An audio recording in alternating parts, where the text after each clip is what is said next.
Welcome to Pick Me Up, I'm Scared, the podcast. I'm your host, Madeline. And I'm your co-host, David. All right, David, today before we get into the episode, we have our normal housekeeping. How are things going over on our Patreon? They're going well enough. But I think there's one person who is experiencing a payment issue, but I think we've got that handled. Also, I'm famous now, so I've outgrown the podcast. Someone recognized me. By your voice, right? Yeah, which she was very kind about it, but she also said you have a very distinctive voice, which is, I'm going to say, a value-neutral way of describing someone's voice. Yeah, yes, it is distinct. I think that is accurate. I don't like that. You wanted like a compliment. You wanted like a positive voice. I was just like, I got real deer in the headlights about it, where I was just like, because you know me, I have no social media. Right, that's true. This is your first. I live a life of anonymity. And I was at dinner with my parents, with my fucking parents, and was like, oh shit, I would like to hide in the shadows. I feel like, though, that I was like, oh, that must be really impressive to have happen in front of your parents. So you can be like, look, mom and dad, I'm doing all right. People recognize my voice. Yeah. You disagree. Okay, well, I guess. I don't have the kind of, who has like a good voice? Neil Diamond? I cannot think of a single Neil Diamond song. I know Neil Diamond exists, but that's about as far as I've Forever in Blue Jeans? You don't? That's no, no clue what that is. Top 5 karaoke jams. What? No, I have never seen anybody karaoke Neil Diamond. Sweet Caroline? Oh, I do know Sweet Caroline, but that's only because every man I've ever dated has at one point or another thought he invented singing me Sweet Caroline, but saying Sweet Madeline instead. And then I have to pretend to be impressed. Like this isn't the 85th time someone's done this to me. I'm sorry, has Chris done this? Yes, Chris, every single man I've dated has done this. Every man. Even if I've only gone on like 3 dates, if we make past 3 dates, they're singing Sweet Caroline to me. I feel like this is after like the second time, I would just start bringing it up on the first date and be like, listen. You don't think about it till it's happening in front of you. It's something you experience and you move past it. And then it happens and you're like, oh my God, it's happening again, isn't it? And you never expect it. You know, the Sweet Caroline hits you out of nowhere. Other than random women I've dated telling me I look like David Wojnarowicz, which I am mispronouncing that motherfucker's name. Who is that? That's not how you pronounce his name, but that's how I am pronouncing his name. What is he? He was like an artist in the 80s. People tell you look like an artist from the 80s? You have a type. Yeah, he did like that thing where it's like, this just tells you who I've been dating, but like he did that thing where it's like the ants crawling on the crucifix. Yes. I think he like died of AIDS and was like a part of the ACT UP shit. Or obviously the classic Waldo. I get a lot of Waldos. You get the Waldos. Yeah, that's pretty good too. Is it good? Good. People are always looking for you. They're trying to find you. Yeah. Well,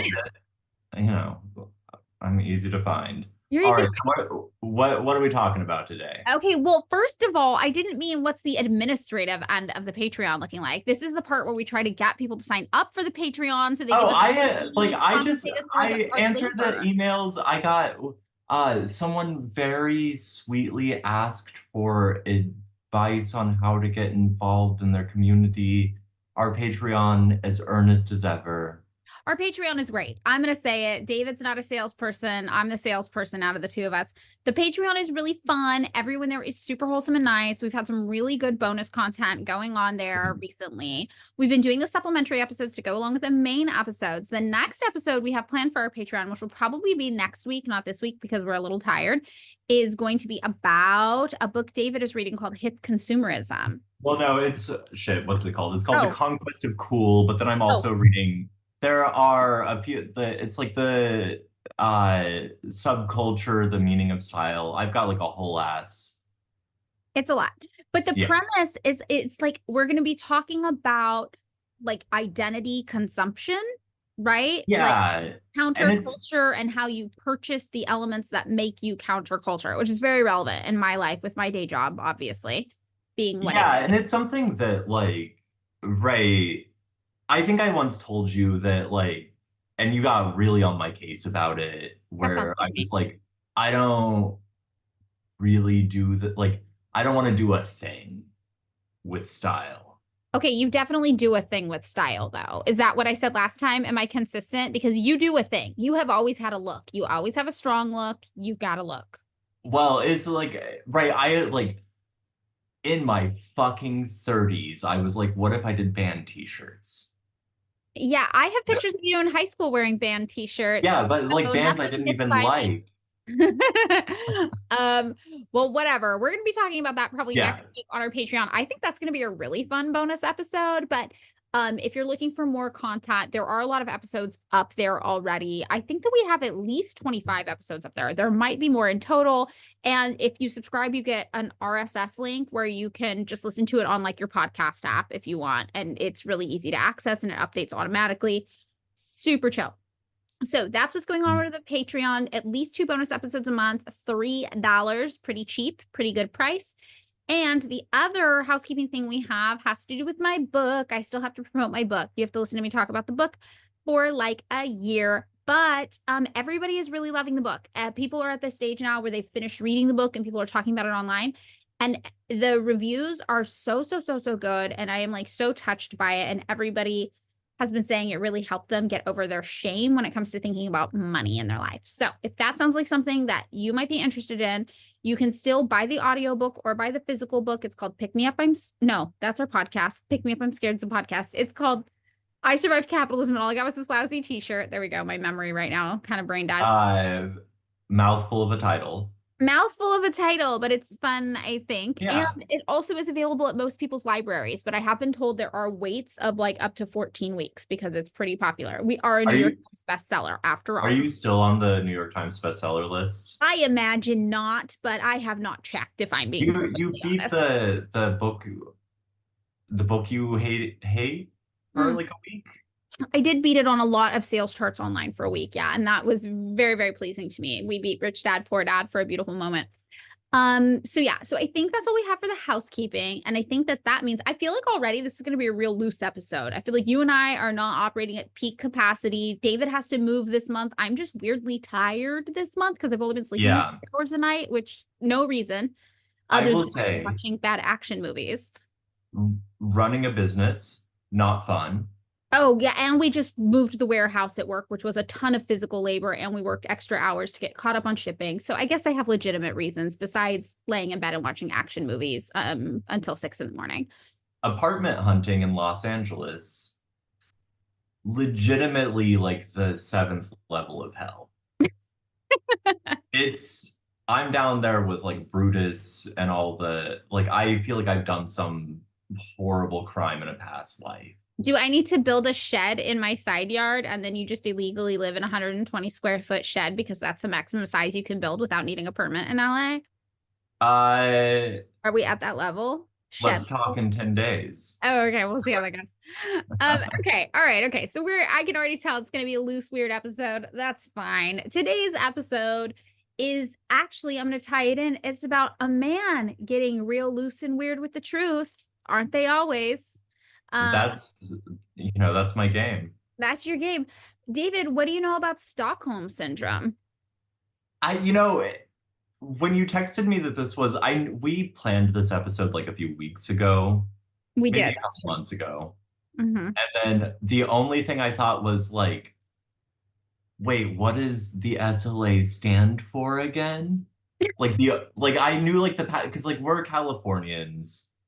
We grew up with Patty Hearst as like a local celebrity. That's true, yeah. Right, like you went to the Hearst Castle on field trips, right? Oh yeah. Oh, yeah, we did. Every single year. I've been to that thing so many times. I probably could draw a map of it. Nobody can draw a map of it unless you were an elementary school age child in the 80s and 90s visiting Hearst Castle. Yeah, I gotta say, it's pretty fucking cool. They also, it's all that field trip is always, they take you to Mission San Juan Batista, Yes, they where do. like a genocide happened. Yeah, so we can pay tribute to colonization in favor of capitalism. And then they take you to Hearst Castle. Which for anybody who's not from California and doesn't know, Hearst Castle is the gun people. No, that's the Winchester it's the newspaper House. people. It's like the newspaper. That's Winchester House. Yeah, the Winchester Mystery House. No, Hearst Castle is just like a beautiful mansion by the beach. That was built by, I can't remember his first name, the newspaper guy who did like tabloid newspapers in like the early 20th William century. Hearst. William Okay, Hearst. there we go. Yeah, definitely.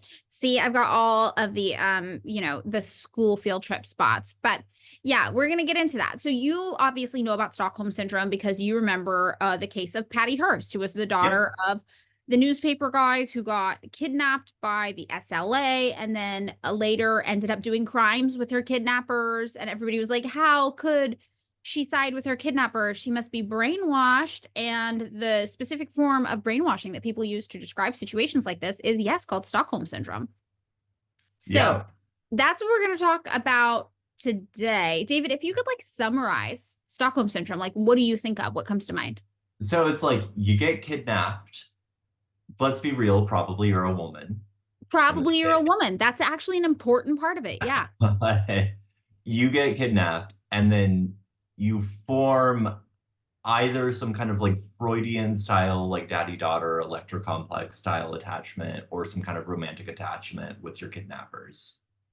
Yes, this is kind of the idea we think about in the general public. And I think this is like one of those things that people think is sexy because it's got like brainwashing and like maybe sex appeal, and people like in the public is very, very fascinated with Stockholm Syndrome. It's like your dime store, like pornographic novel kind of thing. Yeah, it really is. It's kind of sci-fi. I mean, I think it really has everything. It's getting mad at women is thrown in there. And the way people describe Stockholm Syndrome, right, is they're like, okay, basically, yes, it is a condition wherein a captive can be made sympathetic to whoever's keeping them captive, their captor. And the symptoms while you're in captivity might be like, yes, you develop an affection for or an attachment to your abuser, like David said. You might want to help your abuser. You might not trust people who are trying to remove you from the abuse. You might rationalize the abuse. You might perceive like just basic human dignity as a kindness and a favor. And you might also just be like powerless in the situation. And then once you're released from captivity, the symptoms would change, right? You might be in denial. You might withdraw socially. You might feel like just anxiety all the time. You might feel empty or depressed. You might like not be interested in the things you used to be interested in. You might be confused. You might feel guilty. You might not want to trust other people. You might be embarrassed about how you feel towards the person who held you captive. You might have nightmares, flashbacks. You might have PTSD. I think, God. Oh, I was just going to. One of the things while you're describing this that seems like that suggests why people are so fucking fascinated by it is that it suggests this like kind of epistemological gray area where it's like, well, what is captivity if you form a relationship with your captor? Is it captivity? Very interesting. I mean, yeah, I think about this when I think about the relationship women have had to money historically under capitalism. Like when we talk about like freedom in capitalism, and then we even go back to like the 1950s or 60s, and it's like, well, to access money, women had to join these usually very heteronormative like marriages with men because they weren't allowed to like have their own bank accounts, So you think about these things and you're like, women historically have been captive to patriarchy, definitely. So I think it is something we're fascinated with as a culture is like the idea of captivity and how much women want it, and I think it comes from this very patriarchal place of wanting to control women's bodies. I think it also comes from this place of being like, well, secretly the women all want to be controlled and owned. And I think it's a really interesting thing. So when we get into talking about Stockholm Syndrome, a lot of feminists have started to discuss this from a more critical lens, because a lot of those ideas of patriarchy, victim blaming, what exactly women want and what's going on in their stupid little women brains, all of that is wrapped up in the story of how Stockholm Syndrome came to be. Mm-hmm. So before we get into like the creation of the idea of Stockholm Syndrome, I did want to touch on some famous cases. And the first one, yes, is one David already brought up, which is Patty Hearst. So in 1974, Patty Hearst was 19 years old. She's the granddaughter of, yes, the wealthy newspaperman William Hearst. And she was kidnapped right here in the United States by the SLA, the Symbionese Liberation Army. And they were this revolutionary group. Well, okay. Well, you know, they had a stated goal of being revolutionary. Do you want to explain a little bit about what the yeah, no, I mean, like, I like texted you about it. And I was like, how much do you know about these people? And you were like, I know the basics, but do you want to, what do you know? Okay, so it was started out of like Vacaville prison, like prisoner release program, and the leader, whose name, forgive me, I've forgotten, it basically walked off of a work detail one day and like escaped from prison and started this revolutionary group. And this thing seems to be that they were like, they wanted to create like a sort of all-encompassing left style ideology. Donald Freeze was his name. Yeah. Mm-hmm. Where it was just like, the impression you get is that, like, you know, you meet like a leftist sometimes and like you're like, what do you believe in? And they're like, whatever you got. Yeah. It is the issue with leftism being like an overarching umbrella term. You don't have a really specific guiding ideology when all you know is you're a leftist. Yeah, and so they seem to have been that, like, anti-capitalist, definitely anti-capitalist. But you know, like, I get the impression that they were really into the berets. I mean, they had a good look visually. They had like, I feel like they were like good. They were like, you know what we love about the Black Panthers? The outfits. Yeah, I mean, I will say they were anti-capitalist. There are some things where you get into where you're like, they like did a bunch of stuff about feminism, but like the leader was literally in prison, I'm pretty sure, for robbing a sex worker. Yeah, I mean, I don't get the impression that there was like I don't get the impression that this was a strong ideologically motivated group. Yeah. Like they were sort of like, we don't like it was more like they were motivated by what they didn't like than what they did. Yeah. And I think that is, I think that that's actually a really good way to sum up like a lot of issues with people just subscribing to like leftism as an ideology. Because I feel like being a leftist, right, what it really just means is you're anti-capitalist in some capacity, and being anti-capitalism, like that's something you stand against. You stand against capitalism. But yeah, you have to put in the work to develop then what you stand for. I mean, for me at the very least, this is, I know, a tangent, but here we are. I vote, like, whenever someone's like, well, you're whatever, like, what's your ideology? And I kind of hate when someone tries to pin me down to some, like, you're a Marxist-Leninist, you're a Maoist, you're a whatever the fuck thing. And I say, look, here's the fundamental thing. I believe in workers' control of the means of production. Right. And when I describe leftism, because it's a positive thing that I believe in workers' control of the means of production. Right. You are a Marxist in some capacity. But it's like, I think, you know, anarchists believe in the same shit. Yeah. In their own weird ass way. Right. Well, I mean, yeah, you remember in high school, you were more of a Marxist-Leninist and I was an anarcho-communist. And I think both of our ideas melded as we got older and kind of, I think that you went more classical Marxism and I also became more of a classical Marxist, really. And I think that, like, to me, the thing is that resistance is going to look different everywhere because everywhere has different conditions that need to be addressed in order to see what resistance can actually do there effectively. But when I look at things that have been effective other places, a lot of Marxist-Leninist movements have been effective in other countries. So, oh yeah, no, I mean, my thing has always been like, I'm like I was just talking to a friend of mine about this recently, who's a grad student whose dissertation is about generating desire among third worldist populations for revolution. And I was like, I rolled my eyes so hard, it, it might have broken my corneas. Because I was like, no, it doesn't matter. Just be a pragmatist. It's just organization, generating desire, all this like fucking theory shit doesn't matter. I mean, theory matters, I think, but I think it's good not to get too dogmatic in your belief systems because you need the flexibility to roll with the punches. But as we see with the SLA, the issue was kind of the opposite. They could have got a little more dogmatic with their belief systems instead of a general, here's everything we're rebelling against and nothing we're fighting for kind of thing. Yeah. So just to get us back to the topic, what I mean by theory stuff is more like the Deleuze and Guattari, like real postmodern nonsense shit. Yeah, totally. Get it out of here. But Patty Hearst, she gets her ass kidnapped in 74. Kidnapped by the SLA. This is a group who really is standing against things, not really for things. And after she gets kidnapped, she makes the news because she denounces her family and she's like, yeah, you know what? I'm all about the SLA.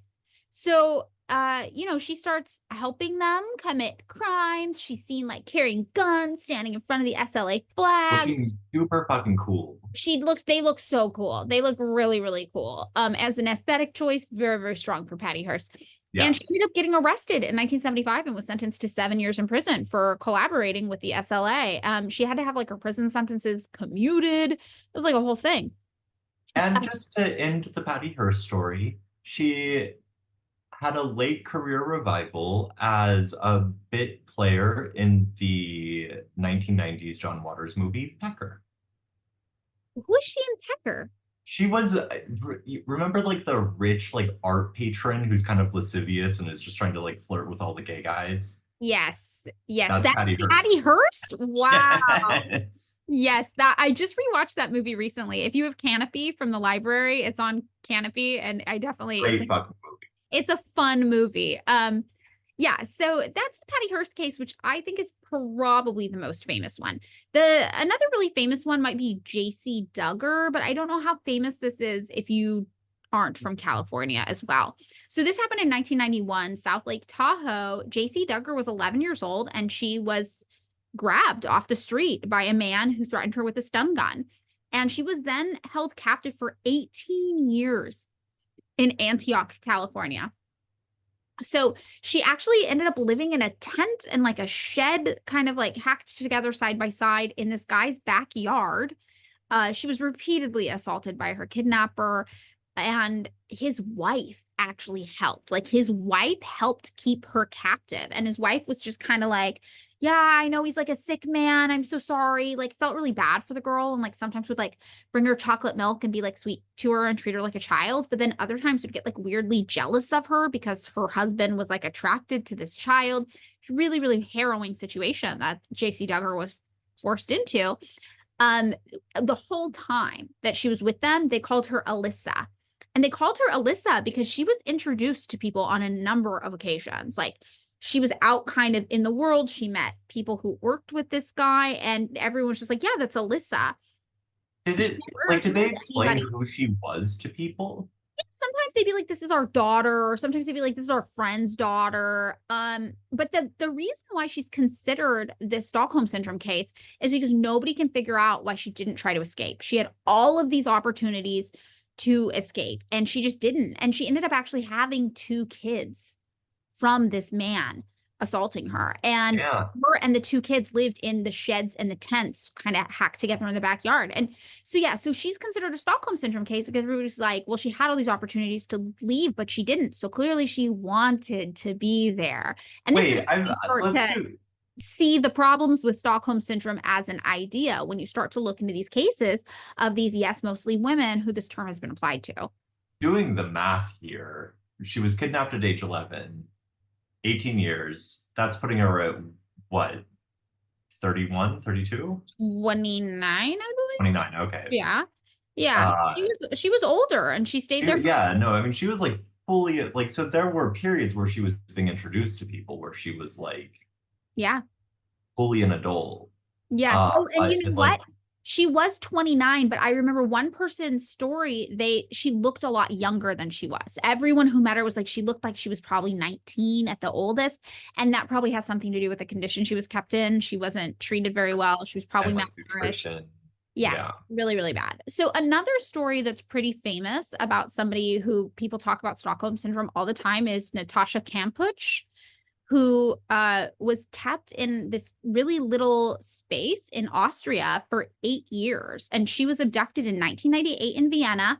She spent 8 years in captivity in this really small cellar. And the cellar was like underneath a trap door that was in a garage, down some stairs, through this hollowed out concrete wall, hidden on the other side of the small metal hatch that was like concealed behind a cupboard.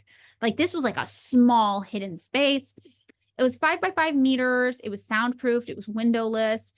And it was really bad. And the first night that she was abducted, she was a little girl when she was abducted. She, I think was 10 years old when she was abducted. She asked the man who abducted her if he could tuck her in and read her a bedtime story and give her like a goodnight kiss on the forehead. She was just like a little baby. And he did. And this guy, really bad guy, he told her that he was an Egyptian god. She was just like, okay, the easiest thing I could do is just go along with this and try to psychologically make it into something that's not so upsetting to me. And she came up with this idea on her own at age 10. So, a lot of the stories we're going to talk about in these cases up front of the most famous ones, they do involve like harrowing things like this, like abductions, people being kept, people being really harmed. But when we get into the bulk of the episode, we don't talk about that as much. So if you can make it through these first kind of like overviews, it won't be as gratuitously violence against women. So yeah, should we like put like a thing on like in the description of a like, hey, there usually I just kind of say at the top of the episode. Yeah. So this is kind of like saying the top of the episode. We're going to get through these really fast. We're not going to dwell on it too much. And it's not going to be like this for the whole episode. If you're just like, I can't hear any more of this stuff today. Yeah, we're almost through it. We're going to get through it real fast. So basically, she described her experience with him and she said, okay, so I needed to make this something that wasn't horrifying to me, right? So she said, okay, in situations where this man was bathing me, I pretended I was at a spa, being like subjected to spa treatment. When he gave me food to eat, I was like, oh, I'm being waited on. This server at this restaurant is waiting on me. And this worked for a number of years until she became a teenager and she got more rebellious. And when she got more rebellious, he was like, okay, I have to like break you basically, because now you're fighting back. So he would do these terrible things. Like he would bring her upstairs, make her clean his house for him while naked to humiliate her. She was only allowed to speak at this stage when spoken to. He would beat her like a lot. And the Guardian said that when she became a teenager and this started, the beatings continued for next 6 years or so. And the only way that she figured out how to stop him was to just punch herself in the face. She would like be like, okay, you want to hit me? I'm hitting me. And she would just hit herself in the face over and over again until he got to the point where he was like, oh my God, no, stop. You're hurting yourself. So you can really see there's like this complicated relationship going on with these women who have been abducted and their captors.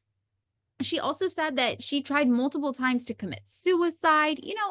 It was a really, really bad situation. But she also said there were these moments where he would be like really nice to her. Like he would apologize to her. He'd buy her gifts. He'd be like, one day we're going to have a better life than this together. Everything's going to be better.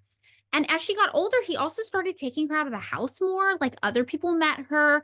And this is why, yes, the public says this is a Stockholm Syndrome case, because they're like, she had so many cases to tell somebody what was going on, so many chances. And she didn't. Like, why didn't she escape?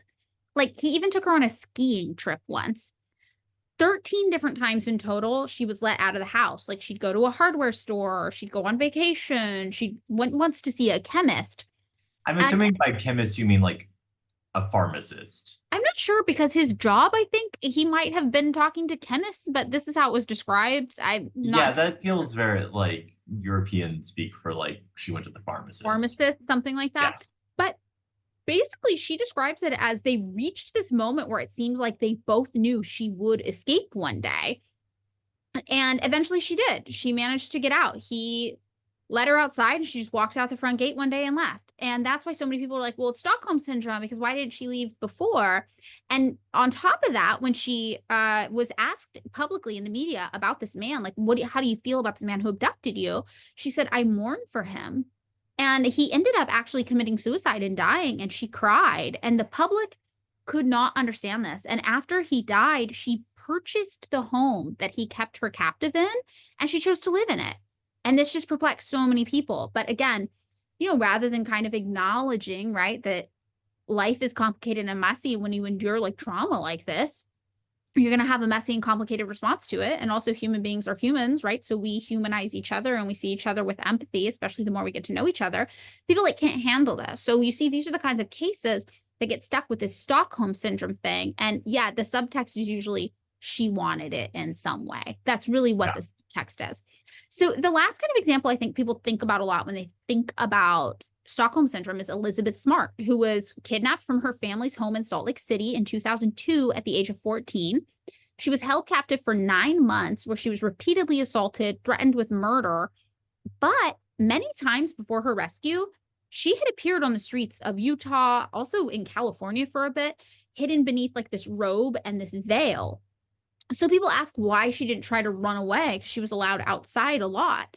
And it's a hard question to answer. Sometimes she's like, I was just afraid. Like, she was abducted by a man while she was sleeping in her bedroom with her little sister next to her. He took her out the window at knife point. He brought her to his house, like in the middle of the wilderness with his wife. And they were like, this is our new wife now. And she grew up in the Mormon church. So, in the Mormon church, their mainstream kind of Mormonism isn't like, yeah, we love polygamy, but there are subsets of Mormonism where polygamy is more common still. Mm-hmm. So a lot of people would see these 3 people out walking around together, and everyone just kind of was like, okay, like they're weird polygamists, I guess. And nobody really questioned it. And he would tell people he was a prophet and he had all of these religious beliefs and ideas. And everyone just kind of wrote him off as like another Salt Lake City Mormon kook, Yeah. So she's like, yeah, sometimes I was afraid of these people. But later on, when she wrote a book about her experience, she's like, honestly, a big part of the reason I didn't leave is that I was sexually assaulted during my captivity. And I knew what the Book of Mormon and what the church said about sex. And she viewed it as sex at the time. It wasn't until later that she was like, that was not sex. That was something different. But when she was a child experiencing this, she was like, oh, I thought nobody would treat me well when I re-entered my normal life. So that probably also encouraged me not to try. I mean, one of the things, as you're going over sort of like the big famous examples that like have launched themselves in popular consciousness, the Patty Hearst thing feels like, one of these things is not like the others. Right, that's true. Kind of thing. But it like, because it's such like a famous case or whatever, I feel like my notion of Stockholm Syndrome is Patty Hearst with like her little machine gun and her little beret being like all cool or whatever. And does that make sense? Right. So it's like a bunch of conceptually distinct things get sort of like thrown into the same bag. Well, and I think the same bag is just like judging why a woman stayed in a situation. And this is the same thing we do in situations of domestic violence too. It's like, well, why did she stay? She is culpable. And with Patty Hearst, it's like, well, she's culpable, right? Quote unquote. She's committing crimes with the SLA. But with these other people, it's like, well, she's culpable in what? Her own abuse? Like, this is really, really bad. And, when you start to look at this, you're like, applying this one syndrome, right, to all these disparate cases, it doesn't really make sense. Yeah, you're right to assume that. And that's because Stockholm Syndrome as a concept, as a syndrome, it's not real. And it feels like it's like, okay, we have this sort of, this has been the case for a lot of things we've covered in the past few weeks, where it's like there's a real popular understanding of something that gets applied to this like pseudo-scientific, like this is the same with parental alienation. Exactly. This like kind of like pseudo-scientific bullshit concept that covers such a conceptually wide field of cases that like the big popular one of like something that's kind of frivolous in popular imagination gets used to cover examples of what is essentially abuse and assault. Yeah, totally. And this is something we see a lot. So the Stockholm Syndrome thing, the reason why it doesn't quite sound like it makes sense as you're listening to it, yes, it's because it is 100% not a real syndrome. It was coined by this guy named Nils Bejerot, who was a psychiatric advisor working with the police during a standoff in the middle of a Swedish bank robbery, Stockholm Syndrome, in the 1970s. So to talk about Stockholm Syndrome and how we ended up with it and this weird descriptor to try to, I don't know, like punish women for anything that's ever happened to them in their lives, we have to talk about the bank robbery that happened in the 1970s in Stockholm. So, David, do you know much about this bank robbery? No, to be honest, I know nothing about Sweden. I think it might be like twee there. I mean, it feels kind of twee. It seems twee, maybe, yeah. Yeah. But there's like a really interesting cast of characters involved in this bank robbery. So I wanted to lay out probably the 4 most important people that we're going to talk about, just to give you some idea going into this of who we're focusing on. So the first person, who's probably the most important person, one of the 2 most important people, is somebody named Jan Erik Olsson, who I'll just probably refer to as Jan throughout the rest of this. So Jan's a criminal. He's a safecracker. He's an arsonist. He was born and raised in the south of Sweden. And in February 1972, he gets convicted for grand larceny. And his story kind of makes the papers. It's really interesting. He comes to this elderly couple's house while they're gone, and he breaks in and he starts ransacking the place. And then the couple comes home. And the husband is so shocked, right? This elderly man is so shocked to see this guy ransacking their house that he falls to the floor. And his wife is like, oh, you have to get his medication or he's going to die. He needs his heart medicine, like he's having a heart attack. So Jan stops ransacking the house, helps this woman get her husband's heart medicine, brings it to the guy and is like, okay, you're going to live. All right, cool. Then keeps ransacking the house. Okay. Leaves with all the stuff that he took. Hold on, Maddie. I just, I need a spoiler alert, like a spoiler here, because like, I'm really liking this Jan guy. Is it going to go bad? I mean, I'm going to say it goes human. He's a complicated character. Okay. He is kind of likable, I will say. Yeah, I'm saying being like, I'm going to stop this home invasion to get your heart medication. Yes. And this is really a great story that sums up this guy's character. We'll see this later, but he's on one hand, just like this chaotic menace. And on the other hand, he's got a heart of gold. And this is important in the story as it goes on. So he ends up getting caught for doing this, and he has to serve a 3-year sentence in this prison in the south of Stockholm. But about halfway through the sentence, he breaks out. You know, he's out on furlough. They do that, right, in Sweden. They're like, go out on furlough. While he's out on furlough, he's like, I'm not coming back. And he goes on the lam. So from August 8th to August 23rd of 1973, he ends up hiding away in the apartment or like the house of this woman who the woman knew his cellmate when he was in prison. Okay, wait, hold on, Maddie. This is all very noir coded. Like, this is some Humphrey Bogart shit. I mean, I'm telling you, he's not a villain in the way most of us are not villains, right? Like, I'm not going to be like, oh my God, he's irredeemable. Like, this is bringing out the real carceral psychology in me because he does something so bad that I'm like, ugh. Yeah.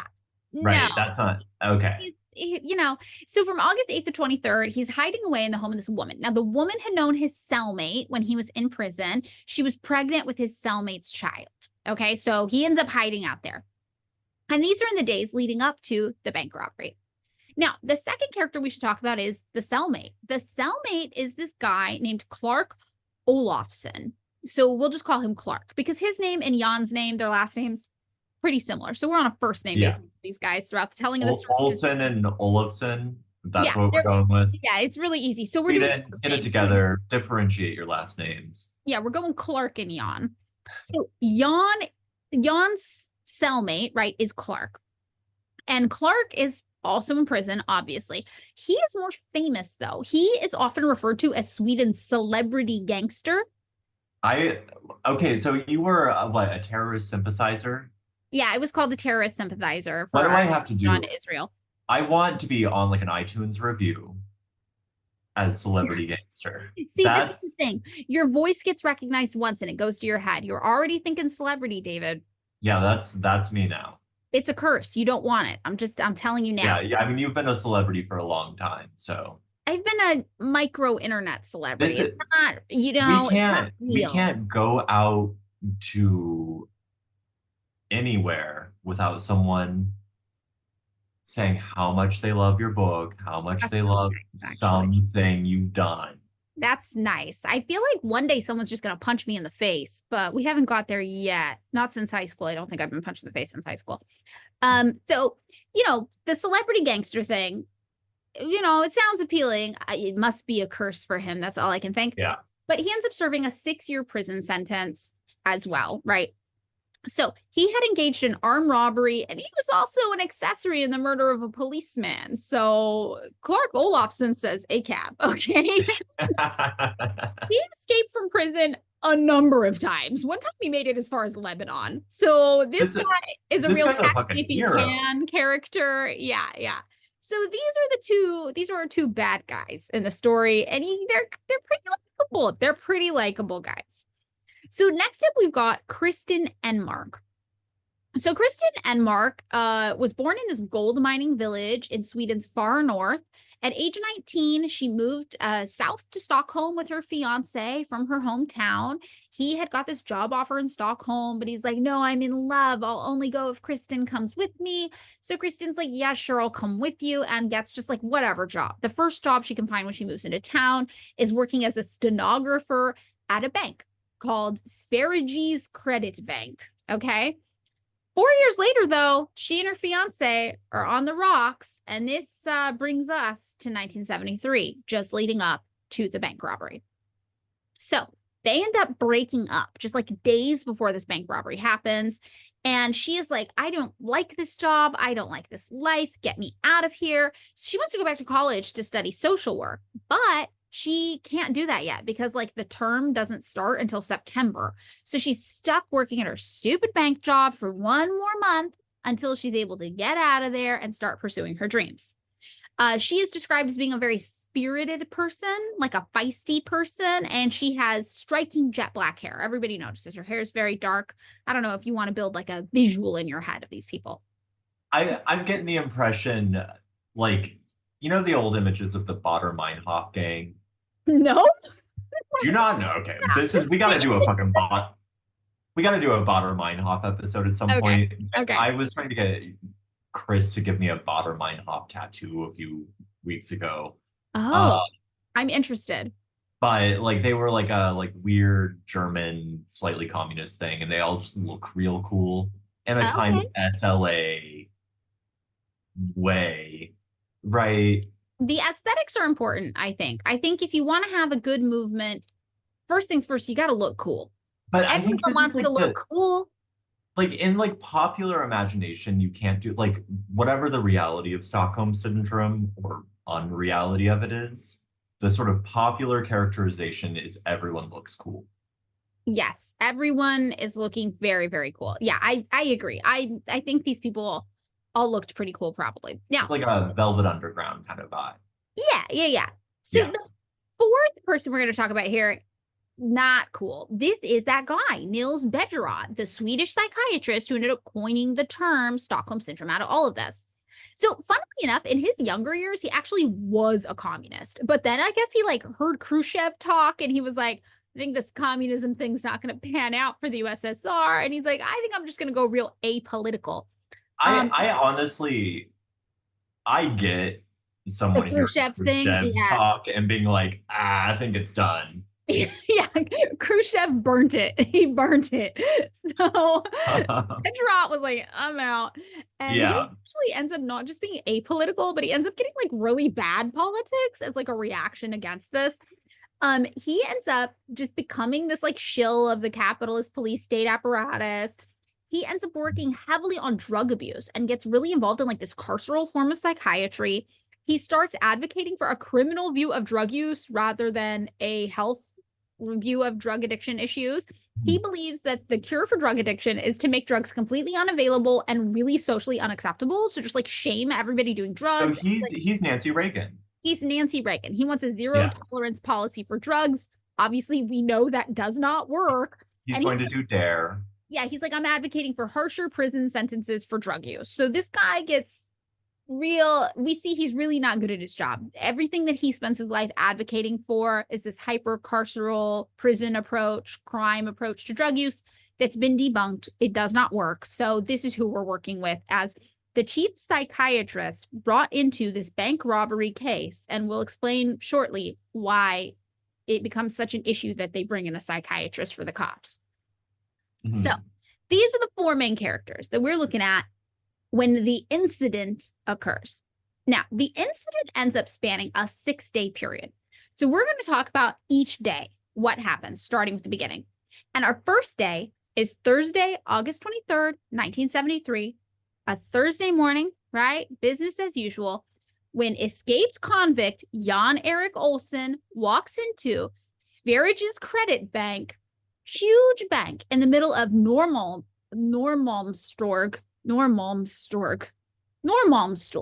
Yeah. Yeah, that pronounce it however. It sounds right. A busy commercial square in Stockholm. I'm gonna go ahead and say Norrmalmstorg. If we were to roughly translate that, it would be normal town. Yeah, Norrmalmstorg. Yeah, normal town. It's a square. It's a busy commercial. There's shops everywhere. And the bank is a huge part of the square. It's described as being like maybe the visual focal point of the square. It's like 5 stories tall. It's just this huge thing. So we got Jan Erik Olsen, Yanni boy, walking in on Thursday morning. And right away, he's a sight to behold. Okay, first of all, he's wearing a disguise. And it's not a good one. He's got a pair of toy store spectacles, is how they're described. So they're like fake glasses from a children's toy shop. He's wearing a brown wig. He is wearing blush on his cheeks, and he has dyed his mustache and his eyebrows jet black with a temporary dye. I'm sorry, this is a strong look. It's a look, I will say. He also is wearing gloves. So he also has brought some supplies, okay? So he's got, in one hand, under a folded up jacket, a submachine gun. I'm looking at the notes. Yeah, he nicknames it My Lawyer. This guy, by the way, I looked up a picture of this guy. This guy looks super cool. I'm in this guy's fucking character. He's calling his machine gun My Lawyer. Yeah, as in, let me talk to my lawyer. Oh yeah, why don't you run that by my lawyer? And then he's like pulling out the submachine gun. This guy is a charmer. He's got style. He's got some style. Yeah. In his other hand, he's got this large canvas suitcase, which contains reserve ammunition, plastic explosives, blasting caps, safety fuses, some lengths of rope, a knife, wool socks. That one struck me. You got to be prepared. Sunglasses. Very cool. 2 walkie-talkies, another set of gloves, and a transistor radio, which Jan brought along specifically so he could listen to the news reports of his own bank robbery while it was in progress. I'm sorry, this is a straight up Boy Scout. He's always prepared. He's always prepared. And immediately, within seconds, if you want another reason to kind of be charmed by this guy, honestly, he fires some rounds into the ceiling and yells in English using a fake American accent, "The party has just begun." Maddie, they've made a movie of this guy, right? No, I mean, they must have, but like, I haven't seen it. I need Bruce Willis playing this guy in an action movie. No, I'm looking up a picture of this guy. I feel like, what's the like young guy, like the Dune guy? Oh, Timothy Chalamet? He's got this young guy. He's got some real twink energy going. Okay, yeah. So if you're trying to picture Jan in your mind, I guess just picture Timothy Chalamet, but his hair is like a bad wig, and then he's just done Sharpie on a mustache and eyebrows, and he's wearing blush and fake glasses, holding a machine gun. I'm sorry, a submachine gun, yelling the party. It's like an Uzi. He's got an Uzi in classic early 90s action movie style. Totally. And this does feel very much like an American crime movie, right? And Jan himself is like, oh, you like that line? I got that line from an American movie. But he never clarifies what movie, and nobody's been able to find a movie where somebody says this. So it's possible he just vibed into it from this guy. This guy rocks. He's not bad. See, the Stockholm Syndrome might work on us, David. Okay, that's all. I feel like if I were in that bank at that moment, I would be like, I'm on board. Tie me up with your rope. Put the wool socks on me. Put your extra pair of gloves on me. What do you want to walkie-talkie about? Let's go. Let's do it. Yeah, let's do this. So he is able to speak English. Also, it's worth noting because in Sweden at the time, English was a required second language in school. So everybody spoke it. And he spoke it pretty okay. So, people did think he was American, and his accent was apparently passable. People were like, this guy's American, at least in the beginning. I have to imagine a lot of the people in that bank probably hadn't also heard like an actual American accent. Like they hadn't heard my very distinctive voice. Right.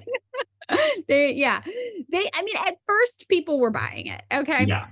So the whole situation, this guy walking in, he's got the gun, he's firing to the ceiling, he's screaming in American accent, he's got this weird costume on. This is very uncommon for anywhere, I would say, but especially for Sweden during the 1970s. See, like in the 1950s, robberies were basically unheard of in Nordic countries, according to like all crime reports. Like people just weren't robbing each other like this. And by the early 1970s, we're in 1973, this had started to pick up. It had become a little more popular, the idea of robbing people, but it was still pretty rare. Like in every Nordic country combined in the year 1970, there were just 1,500 robberies total. I got to imagine, I feel like just conceptually, the 60s and 70s, this is the era of the bank robbery. Yes. Like, I feel like it just sort of conceptually picks up. Like people are like, let's do it. I also think capitalism is getting more disparate. We start to have more people who have and have not. And we know that when there's increasing economic inequality, there's more crime. We know that. We know one of the ways to tackle crime is to tackle poverty. So, Sweden, people like to say it's socialist or whatever, but it's not. It's a capitalist country, right? Neoliberal policies, picking up steam, privatization of everything that they can. Not as bad as the United States, right? But still, it's happening. So I would imagine that, this is probably where you start to see robbery being more appealing to people in Sweden because there's more people who have more than you and you're starting to get a little less. So right away, Jan comes in, fires into the ceiling, screams, right? The party has just begun. A bunch of people drop to the floor instinctively. Some people just freeze where they are. And the first thing he does is he gets hostages. So this is where I'm going to say, maybe Jan's a little, maybe he likes a lady. He likes the look of lady. He chooses 3 women to be hostages. But it could just be also that he didn't want to deal with somebody who looked like they might want to be a hero and try to fight him. Who knows? Like he's like, I would like not big tough dudes. Right. It also could be that he thinks that he will get more sympathy if the hostages are women because people view women as being like, oh my God, defenseless. So for whatever the case, he takes 3 hostages and they are 3 women. The first woman is someone named Birgitta Lundblad, and she's worked at the bank for 10 years. She's the oldest of the 3 hostages. She's probably in her 30s, though. She handled bank drafts from abroad. That was her job, and she commuted to work every single day from a suburb around 30 minutes away, where she lived with her husband, who was a civil engineer, and their 2 daughters, who were 3 and 1.5. She was a diligent worker. She had almost perfect attendance. So she's really just like the suburban golden mom kind of figure we think about, like a young mom. The second person is somebody named Elizabeth Oldgren. She was 21. She was a cashier and she worked in the foreign exchange department. And she had been with the bank for a little over a year. She'd been there 14 months and she was not that into her job. She was like, I want to be a nurse. I'm going to go back to school in the fall. She wasn't loving it. And I really relate to Elizabeth, because imagine going to your job that you don't even want to be at. And then this guy Jan shows up and makes your coworker bind you with rope to be a hostage. I don't see, I am the proof of Stockholm Syndrome, because I would be like, this is fucking sick. I hate my job. Let's get some excitement in the building. Rob it. Let's go. Yeah, let's do it. So Jan throws some rope to a nearby bookkeeper and is like, hey, bind her arms and legs and put her on the floor. So this is kind of what he does, where he identifies the 3 hostages. He's like, grabs a guy next to the woman and is like, bind her, put her on the floor, bind her, put her on the floor. So Elizabeth is often described very poetically in reports. Like there was this one report in the New Yorker in 1974 where they talk about Elizabeth and they say, Elizabeth had a love of the North Country. Though she had been born and brought up in Uppsala, only an hour out of Stockholm, more than once she had visited the Arctic region, whose frozen wastes, she said, reminded her of human loneliness. But such inward notions were far from Elizabeth's mind as the bookkeeper lowered her to the bank floor. At that moment, she told me, she began thinking of her weekend plans. They called for her to be at a seaside kraftskiva, crayfish party, an annual summer festivity in Sweden. Dredging up every detail she could concerning the gala, Elizabeth said, she reviewed the transportation arrangements that had been made for the guests, the dress she planned to wear, the ritual of boiling the crayfish. It was only after she exhausted such detail, she said, that she was able to face up to what was going on in the credit bank building in Norrmalmstorg. I feel like, okay, so not to predict anything, but it feels like at least a part of the Stockholm Syndrome thing in popular consciousness is being able to sort of like imaginatively project into the consciousness of mostly young women in this weird way that's like, it's a lot of projection. So you get these like so much projection. It's a lot of like, well, I wouldn't do that in that situation. When the reality is you have no idea what you would do in these situations. But so like these like sort of like, let's call it blue descriptions of women's interior lives feels like a way of doing like pulp novel versions of their consciousness. I was going to say it's like almost fictionalizing these people. It's almost a dehumanization because it is kind of magical in the descriptions. So the third hostage is, you probably could have guessed, Kristen and Mark, who we talked about earlier. At the time of the robbery, remember, Kristen had just moved to Stockholm a few years prior with her boyfriend. They were engaged. They thought they were going to get married, but then the relationship was falling apart. She wanted to go to college to do social work. At the time of the robbery, Kristen was 23 years old. So she also, at her job, that she's like, man, I didn't even want to be here today. And she walks out on the bank floor and she sees Jan standing there, gun in hand, firing bullets into the ceiling, yelling, the party has just begun. And she's like, do not want to deal with this today. So she tells the New Yorker the following year in an interview, I believed a maniac had come into my life. I believed I was seeing something that could only happen in America. So she's getting the Americana vibes too. Jan's America vibes are really coming through strong. Sorry, you said Americana, and now I'm just going to imagine all of this happening at the Americana Mall. Yes, a very important part of LA culture. For anybody who doesn't know, it is an outdoor mall that looks like Disneyland. So Jan does his little thing. He gets a nearby dude coworker and is like, hey, bind her wrists and ankles, the rope, put her on the floor. So bound and on the floor at a job she didn't even like, Kristen looks over and sees Brigitte bound beside her. And it's just like, Thursdays, am I right? You know, like what are they? Just these women are just on the floor staring at each other. Oh, like, I think I've read this Garfield seems cartoon. Great. Yeah. They're just like, okay, cool. Yeah. Not too stoked. Not happy. No idea what's going to happen. So police arrive on site really, really quickly. Swedish banks have silent alarm systems. The banks are able to notify the police in the event of a robbery. Again, very, very rare, but they did have them. And somebody had triggered this alarm when Jan entered the building, firing bullets, yelling about parties.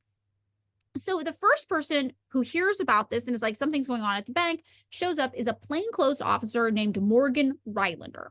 Morgan had just been like patrolling a nearby area in a radio car. He responds to the police bulletin, just walks into the bank to see what's going on. He's just like, oh, what's going on in here, right? Which I'm like, I'm not a cop, but I mean, that would make sense as a way to handle this, but whatever. Yeah. Go on. So he just wanders in and he sees 3 bound hostages on the floor, and he sees Jan with the gun, and Jan's like, are you like a high police officer? Like high up, like a, like in the ranks? He's looking for someone in command. He wants someone in charge. Yeah. And Morgan is not someone in charge. Morgan is like, no, but I could bring you one. And Jan is like, okay, yeah, bring me the people in charge. Let's go. Like real alien vibes. Like, take me to your leader. That's what Jan's up to. So Morgan's like, okay, I need a second. So he goes upstairs to this like second floor of the bank, and he uses a phone that's in this bank executive office to call supervisors. Now, while this is still happening, a second plainclothes officer, Detective Inspector Ingmar Warpfelt, appears in the bank at the staircase going between the floors, and he's holding a revolver. Brigitta sees him and screams at him, don't shoot, because she's bound on the floor. She doesn't want the situation to go south for her, right? And then Jan turns around and is like, what's going on over there? Where are you? Somebody's here with a gun, probably. Where are you? Because again, Brigitta yelled, don't shoot. So Jan knows someone's there with a gun. So Ingmar identifies himself as a cop, and Jan just shoots at him. And he ends up shooting Ingmar's hand. A bullet is lodged in Ingmar's hand. And the inspector's like, my bad, mea culpa, and just kind of retreats. It's like, I've been shot in the hand. That wasn't fun. Okay, bye. So Morgan returns and is like, hey, we've got like a higher ranking officer en route. And Jan kind of teases Morgan at this point. And he points this submachine gun at him. And he's like, sing for me. Okay. I'm sorry. If this is not, he sings Elvis Presley.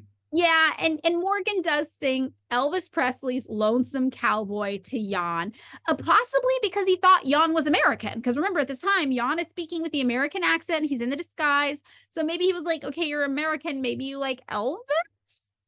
But later he was like, well, also, I was just kind of feeling lonesome that day. I was the Lonesome Cowboy. So Jan apparently likes this. This works on Jan. He does not shoot Morgan. And he instead is like, hey, why don't you clear everybody out of the bank except for these 3 hostages that I got here? So Morgan does so, and then he leaves the building. So next, that high-ranking police official that Jan had requested arrives, and they've got 56-year-old police superintendent Sven Thorinder, who's the chief of the Stockholm Police District's Homicide and Violence Squad. So he enters the bank, and Jan then forces him to remove his coat, turn around at gunpoint just to make sure he doesn't have a secret weapon.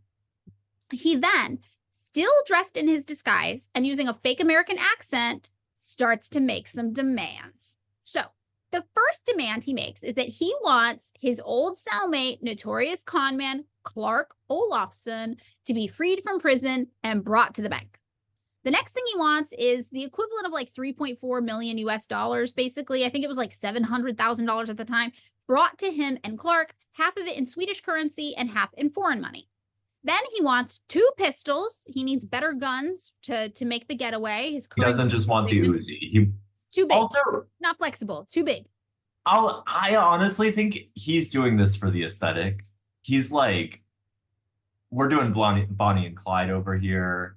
The Uzi, not Bonnie and Clyde. No, it's kind of true. It is very aesthetic. He also then wants 2 bulletproof vests for him and Clark.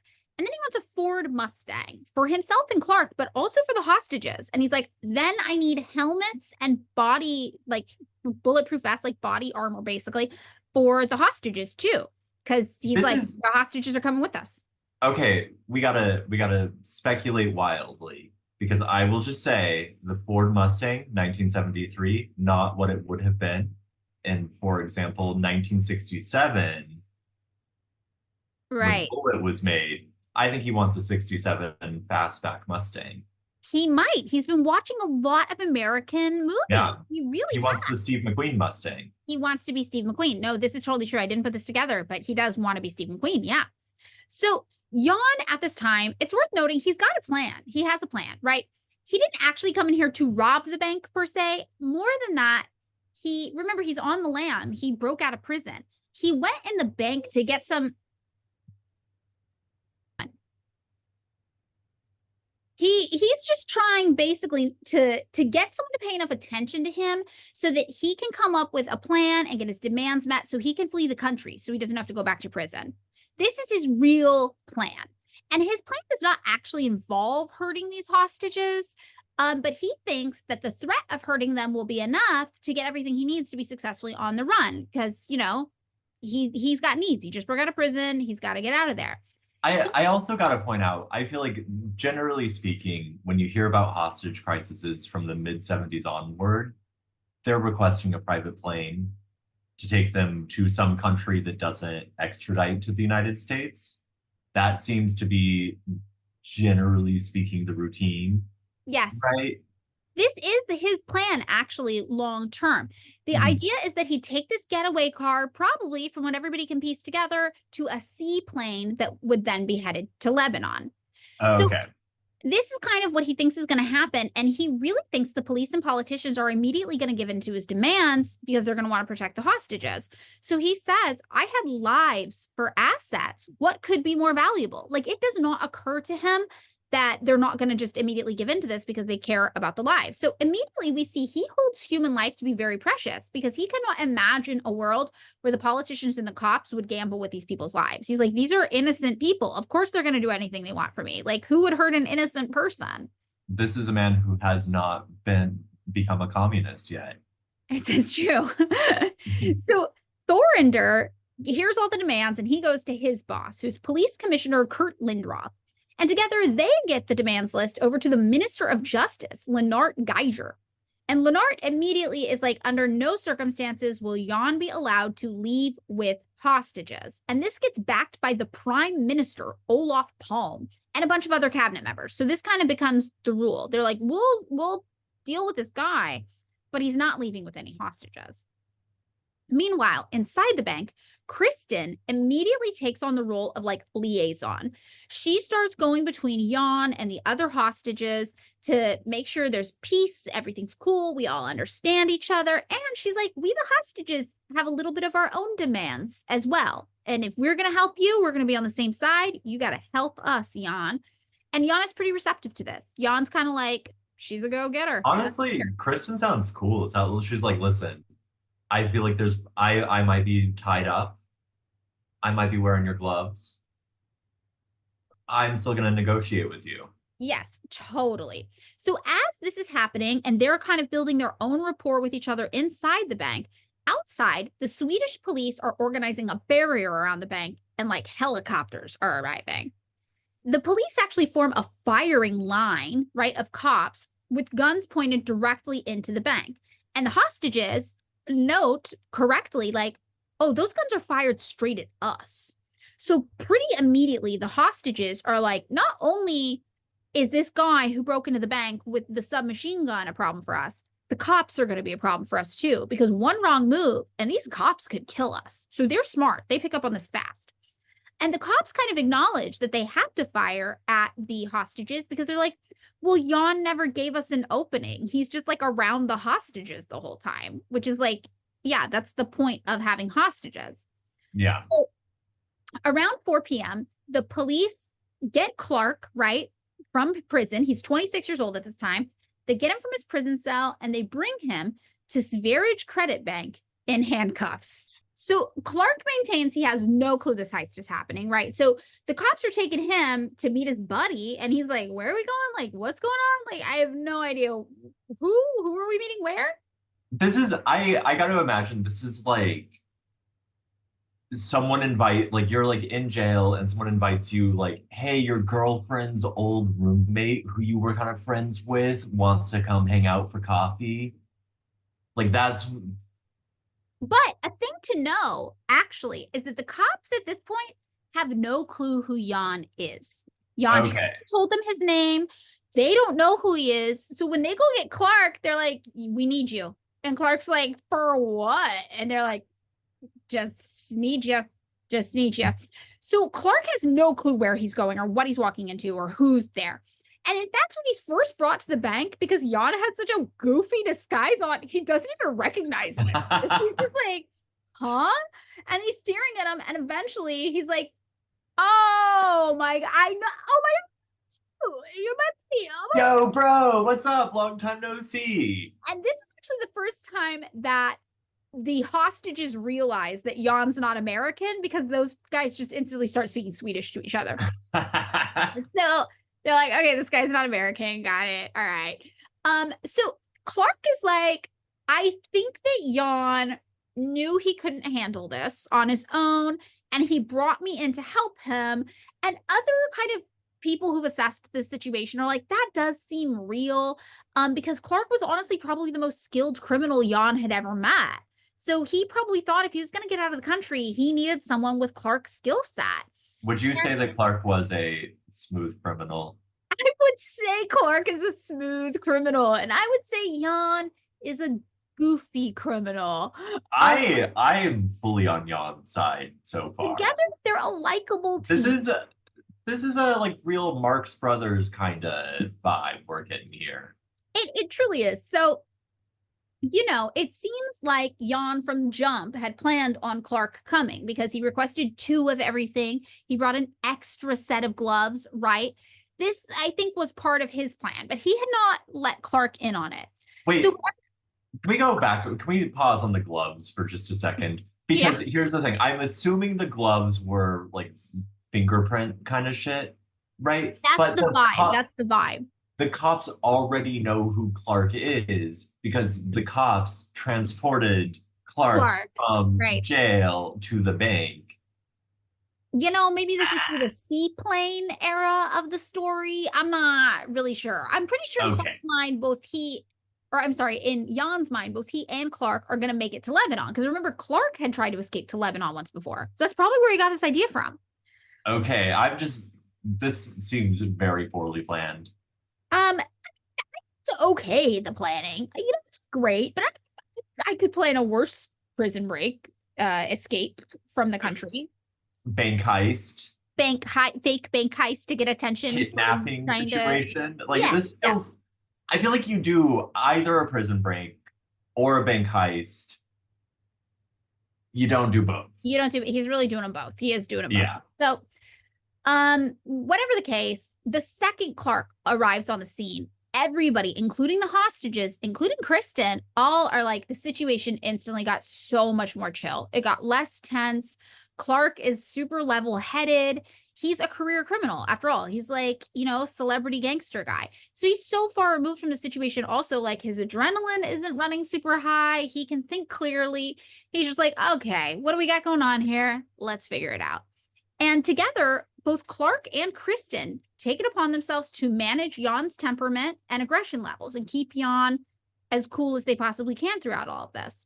So Kristen reports later, like, to the media, that the hostages were, quote, very glad that he came, he meaning Clark, because the situation became totally different. He comforted me, held my hand. He said, I'm going to see that Jan Erik doesn't hurt you. So he's reassuring the hostages. He's like, you guys are going to be fine. I know he's a bit of a loose cannon, but he's cool, I swear. I'm going to keep him calm, and everything's going to be okay. So even Police Commissioner Lindroth later said, with Clark Olofsson's arrival, Jan Erik Olsson calmed down. He stopped shouting as loudly as he had been doing, and he unbound the hostages. So Clark kind of becomes this important intermediary figure between the police and Jan. But, you know, he's still a criminal, so he still does stuff in the bank. Like, he uses explosives to blow open a cashier's drawer and empties out nearly 90,000 kroner from it. This is sick. What are you gonna do? He's a criminal. You put him in a bank. Of course he's gonna rob it. He takes the film from security cameras, which had been automatically recording Olsson's every action, Jan's every action, and he burns it. He's just like, nah, get rid of this fucking tape. It's so quaint that it's film security cameras. That's very for some reason I'm just imagining it in like sped up old timey silent movie footage of them running around the bank. Yeah, with like yakety sax playing in the background. Yeah. In the first 2 days, basically, Clark and Jan had their run of the whole main banking floor. And they spent this time scouting the perimeter just to make sure the police weren't trying to break in. While scouting the perimeter, though, that first day, either Jan or Clark find something they don't expect, which is a 4th hostage that they didn't know they had. Sven Safstrom, a junior troubleshooter at the bank who got the job with the help of his mom. Nepotism. Yeah, his parents were government officials. He's 25 years old. And the second this guy comes in with a gun and starts shooting the ceiling, Sven locks himself away in the stock room, like where they keep like the supplies. Can you imagine being like nepotism guy who gets like a job being like just like the guy around the bank that everyone's like, you can't do shit. And then like you're just like the loose laborer in a bank, and one day you just get trapped in a supply closet during an armed robbery. Yeah. This really are like hapless, bumbling sweetheart like guy is Sven. So Clark sees Sven and is like, oh, great. So Clark is like, we don't want any heroes here. And Sven gets the memo. Sven's not trying to be a hero. Okay. Sven is just like, okay, received. And then eventually Clark is like, well, come and have a drink with us. Come on. Like, you're part of the crew. Wait, they're drinking together? Oh, yeah, they're drinking. They got beer in here. They're chilling. I want to be a hostage at this fucking bank. Right. So Stockholm Syndrome, BT dubs. So Jan sets up kind of a headquarters in the bank's safe deposit vault. The police, meanwhile, kind of set up a headquarters upstairs on the second floor of the bank that has like a separate entrance. So the vault, though, they like because the vault is so far away from windows that the shooters on the police side, they're not going to be able to shoot them. They're not going to get sniped. There are toilets nearby, and the staircase that takes you to the second floor is closed. So this means they can meet with police here to negotiate or to exchange things like food or supplies. The vault, meanwhile, is carpeted. It's pretty big. It's 47 feet long. It's 11 feet wide, and it's 7.5 feet high. So it's like a little bigger than my current apartment.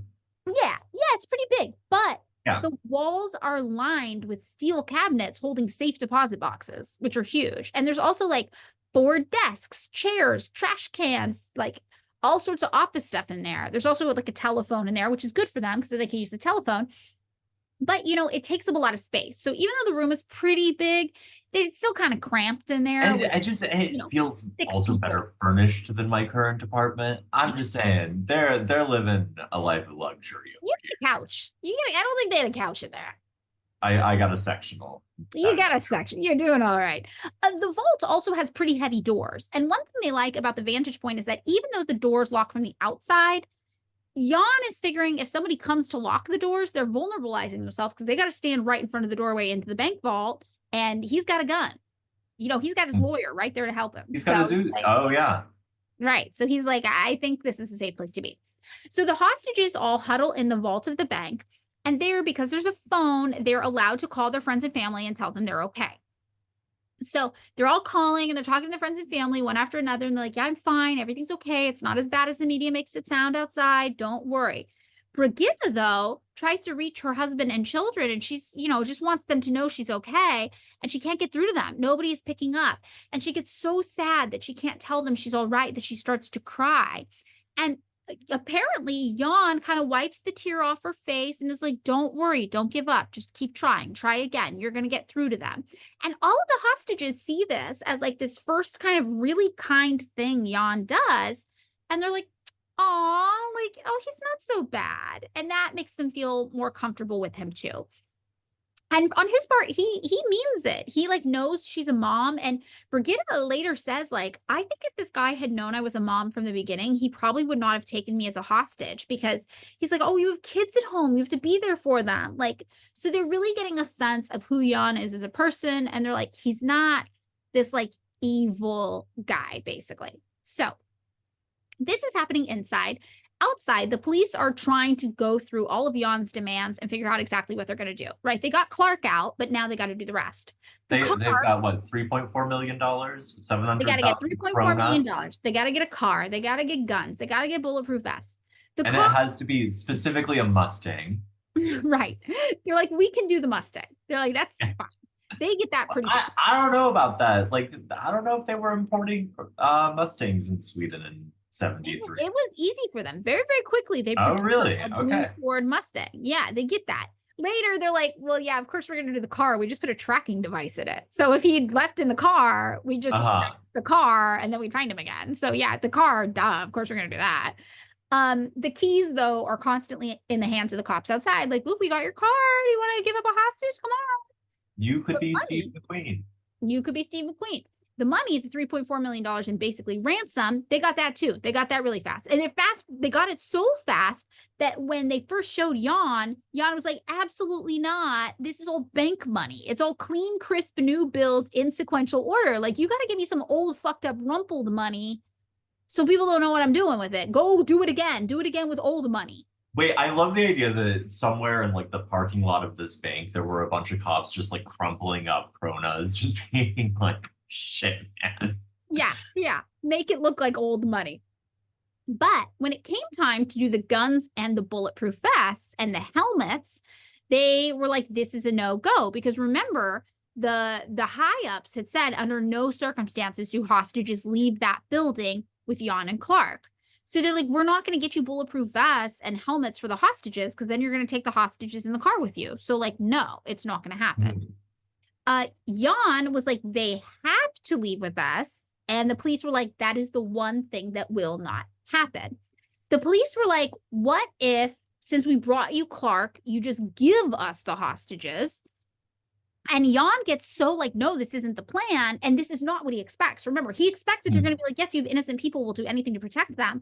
So he grabs Elizabeth by the throat and he holds the submachine gun against her rib cage and is like, do you want me to blow this lady up? Basically, because he's like, what the hell? Like, this is not what I expected.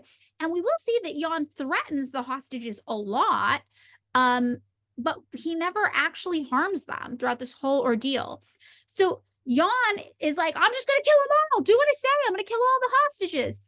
But the cops are like, our one thing we're not allowed to do is let you leave with hostages. And Jan's like, the one thing I cannot compromise on is that you let me leave with hostages. So this leads to, yes, what becomes the 6-day standoff between Jan and the police, with Clark and Jan trapped inside the bank with the hostages, the police outside, Swedish families and the media just swarming the outside of the bank to try to get the story. And this becomes this huge media event. They nickname it the bank drama in Sweden at the time, and it ends up dominating headlines for days. It also dominated the Swedish Broadcasting Corporation on television, with Arne Thorn reporting, and helped make this person's career. So this is the setup for what's going on with the bank drama. Now, That's day one. Day one. That's day one of the 6 days. Yeah. By the second day, this is Friday, August 24th, 1973, the hostages are fully on a first name basis with Jan and Clark. All right. They know it's Jan. The cops still don't know who Jan is, but the hostages know who he is. All right. So like, he's not American. They know he's not American. They know it's Jan and Clark. The wig might be fake. Yeah, they know the wig is fake. They actually, by this point, Jan is like washed off all the bad dye from his face. He's just like living as himself. And they'd all spent that first night sleeping together in the vault. So it's like intimate, you know? It's summer camp. It's summer camp. Kristen even remembers that around midnight, she woke up shivering because it got really cold in the vault. And she's like, as I was waking up shivering cold, the first thing I saw was Jan taking his coat off himself and covering me with it so that I could sleep and be warm.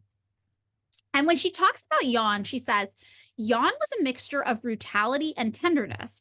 I had known him only a day when I felt his coat around me, but I was sure he had been that way all his life. So this is really the thing you need to understand about Jan, the duality of his personality, which I can personally relate to. Sounds like me. He flies off the handle. He's got a little issue with aggression, but he's got a heart of gold. This is, what's the Lenny of Mice and Men? Yes. The kind of like dumb, brute guy who might hurt you, but is a real sweetheart. Yeah, but Jan isn't like a brute type. Yeah. That's important. He's not like a muscle. He's not like a tough guy. You know, he's your James Dean in Rebel Without a Cause kind of guy. Possibly, yes. Yeah. So the police inspector is allowed in without a weapon to just make sure the hostages are healthy and okay. So when he comes in, the first thing he notices is that the hostages and Jan and Clark all get along really well. And he thinks this is good. He's like, actually, the hostages are more freaked out by me than they are Jan and Clark. And he tells the press that, hey, I think the hostages are going to be safe because they have a, quote, rather relaxed relationship. That's the phrase used with their captors. And he says, all the hostages seemed physically fit and they all entreated me to let them leave the bank premises together with Olsen and Olafsson, with Jan and Clark. Clark, yeah. Basically, he's like, not only do the hostages seem fine, they knew that all Jan wanted was to leave with the hostages in the car. And they were like, why don't you just let us go with him? This is so silly. Like, it's not going to be a big deal. We're going to be safe. Just let us go with him so this can end. So that's the first time the hostages really, well, no, the second time, actually, the hostages really have a problem with how the police are handling things. Remember, the first time is when they're like, your cops are literally pointing guns at us through the window of the freaking bank. Or are you trying to kill us? And the second time is when they're like, this will all end if you just let us get in a car with these guys. Look, we know these guys don't want to hurt us. They just want to get out of here safely. So this is now the second time, I guess, yeah, that we see the hostages being like, why aren't the cops just doing the stuff they need to do to free us? I don't understand. Kristen also at this time had like managed to persuade some extra freedoms for the hostages. Like she told Jan, like, look, Elizabeth has claustrophobia and this bank vault is messing with her. It's making her feel really all, freaked out, kind of everything's closing in on her. So Jan is like, okay, totally. I see it. I get you. So he allows Elizabeth to leave the bank vault on her own, attached to a 30-foot rope whenever she starts to get overwhelmed and feel claustrophobic. So she's basically a leash kid. She's a leash kid. Yeah, Jan leash kids her. And when she gets freaked out and it's cold out, Jan does the coat thing again. He's like, I have a coat. Here you go. You wear my coat while you walk around on your leash out there where it's freezing. And of this, Elizabeth says, I couldn't go far and I was on a leash that he held, but I felt free. I remember thinking he was very kind to allow me to leave the vault. So this is kind of where we get into that, like, Stockholm Syndrome talk where people are like, oh, this is like a basic human dignity and you're so brainwashed by your captors, you think it's a kindness. But I think something the opposite is happening. I think when you're in a situation that stressful, you think the worst. You catastrophize. You're like, this is going to be so, so bad. And to hear that somebody still sees your humanity and is like, no, I care about whether you're cold or panicking. It kind of tells you that if they care about this, they're probably not going to want to harm you or kill you. So it does feel like a kindness because you're like, I'm not with a monster. I'm with another human being who sees my humanity. And that probably feels grounding in some way. Like, okay. It also sounds like, to put it that another way, look, we've all been in situations where you expect someone to be mean to you, right? Yeah. And I feel like having like a sort of new, like they are having the human reaction that I would have in like a really banal situation to someone. Right, like if the stakes were less high and someone was being an asshole to me, I would probably try to do the thing where I was like, well, like there are all these extenuating circumstances and I can understand their humanity and I understand nuance and I'm a fucking adult. Yeah. Right. And these people are doing that in a very high stress situation where they're like, well, he's kind of this like slightly out of control, but not necessarily bad guy. Like he's, like I think we all expect someone to be like, he was a villain, he was Mephistopheles, he was the devil. Right. And so the fact that they're just like, I don't know, man, he's like a person. He's cool. I freaked out, I got claustrophobic, he let me walk around, I got cold, he gave me his coat, Yeah. Right, like it's like, oh, when you were describing sort of the famous instances at the beginning of the episode that were like, these are the famous instances, this is not that thus far. I don't know what's going to happen. But this is not that.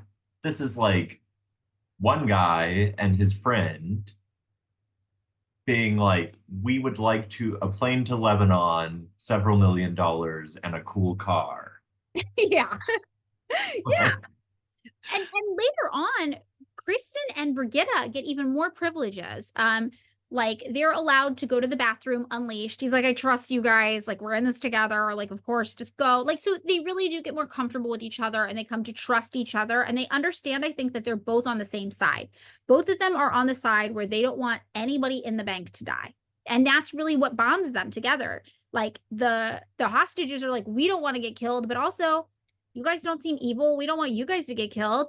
And Clark and Jan are like, yeah, we don't want to die. We also don't want any harm to come to you guys. And now we're in this situation. And that's, I guess it's weird to me to lump all of these cases of like emotional, physical, and sexual abuse in with a case where it's like, well, it kind of seems like this is not that.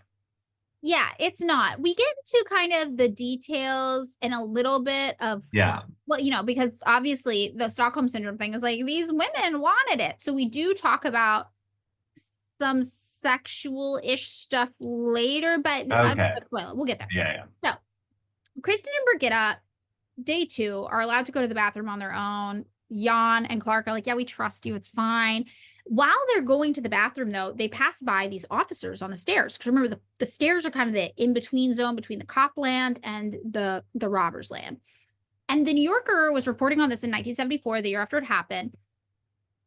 And Kristen says, you know, talking about this experience, like, yeah, we passed by these cops. So the New Yorker says, one of the officers asked Kristen in a whisper how many hostages the robber had taken. I showed them with my fingers, Kristen said. I felt like a traitor. I didn't know why. The sight of the police also left Brigitte in conflict. She told me, all I had to do was take a few steps towards them, and I would be able to stop worrying about my 2 daughters. They were very much on my mind. But so were the other hostages, even if our lives had never crossed before. I was afraid I might endanger them if I didn't go back. I turned away from the police. I was part of a group. There didn't seem to be anything I could do about it. So again, you know, they all worked in the same place, but they didn't know each other super well. Actually, after this, Kristen and Elizabeth ended up becoming very close friends. Like they bonded during this. But yeah, they kind of felt like strangers to each other before this happened. And Brigitte's just like, well, it's like us versus them. And this is my us. Like the cops are them and me and the other hostages and the robbers are us. And we all have the same goals. And I understand what we're trying to accomplish here. So Jan even is like testing Sven. Because remember, Sven came later. And he's like, is Sven going to be with us or against us? Like we've built a little close community. We understand each other. We know what we're trying to accomplish here. What about Sven? And, you know, basically Jan sets up a test for Sven and he pretends like he's asleep on an easy chair with the gun dangling from his lap inches away from Sven. And he's like, Sven's either going to try to take the gun or he's not. And Sven, remember, no heroes. Sven is like, sign me up. I am not a hero. I just got like from the mustache, from the wig, from everything I know, like I've learned about Jan so far. I'm like, he was doing a bad job pretending to be asleep. Oh, probably, right? Like, probably comedically bad, I would have to guess. Like I'm imagining like he was like doing like cartoon snores. Yeah. And so like Sven was just sitting there going like, okay, I don't know what the fuck this guy is doing, but like I am not getting involved. Yeah, totally. Sven's just like, none of my business. And Jan he says of this, he's like, I was glad for his sake that he didn't. Because he's like, well, if this guy tries to be a hero, I'm gonna have to fight him or kill him or hurt him. And like, I don't want to. So it was like comforting to him that Sven was just like, nope, I'm not doing anything. That also sounds like Jan playing like the fake tough guy. Yes. Like I would have totally kicked his ass. I swear to God, like hold me back, bro. Right. And we see that a lot. He's a lot of talk, but he never hurts any of the hostages, even a little bit. And you can see he's really hoping he does not have to. Yeah. So funnily enough, though, there was this incident on this day, the second day, where Jan gets frustrated that the cops aren't moving fast enough. And he pulls Sven aside and he's like, how just shot you in the leg? And it's like, what? And Jan's like, I mean, just the leg. Like, we'll just graze it. It'll be just barely. We just have to do it like for show for the cops.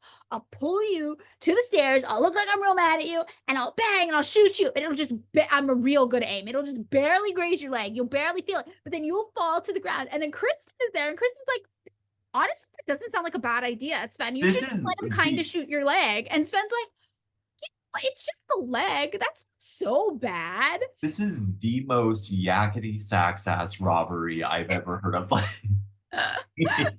Like no one.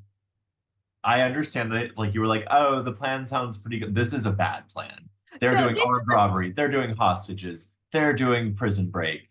This is a bad plan. They're making it up. It's a bad one. And Sven, though, looking back on this, he's like, well, I thought it was pretty nice. I mean, he didn't actually want to hurt me. He was like, I have to shoot something so the cops know I'm serious.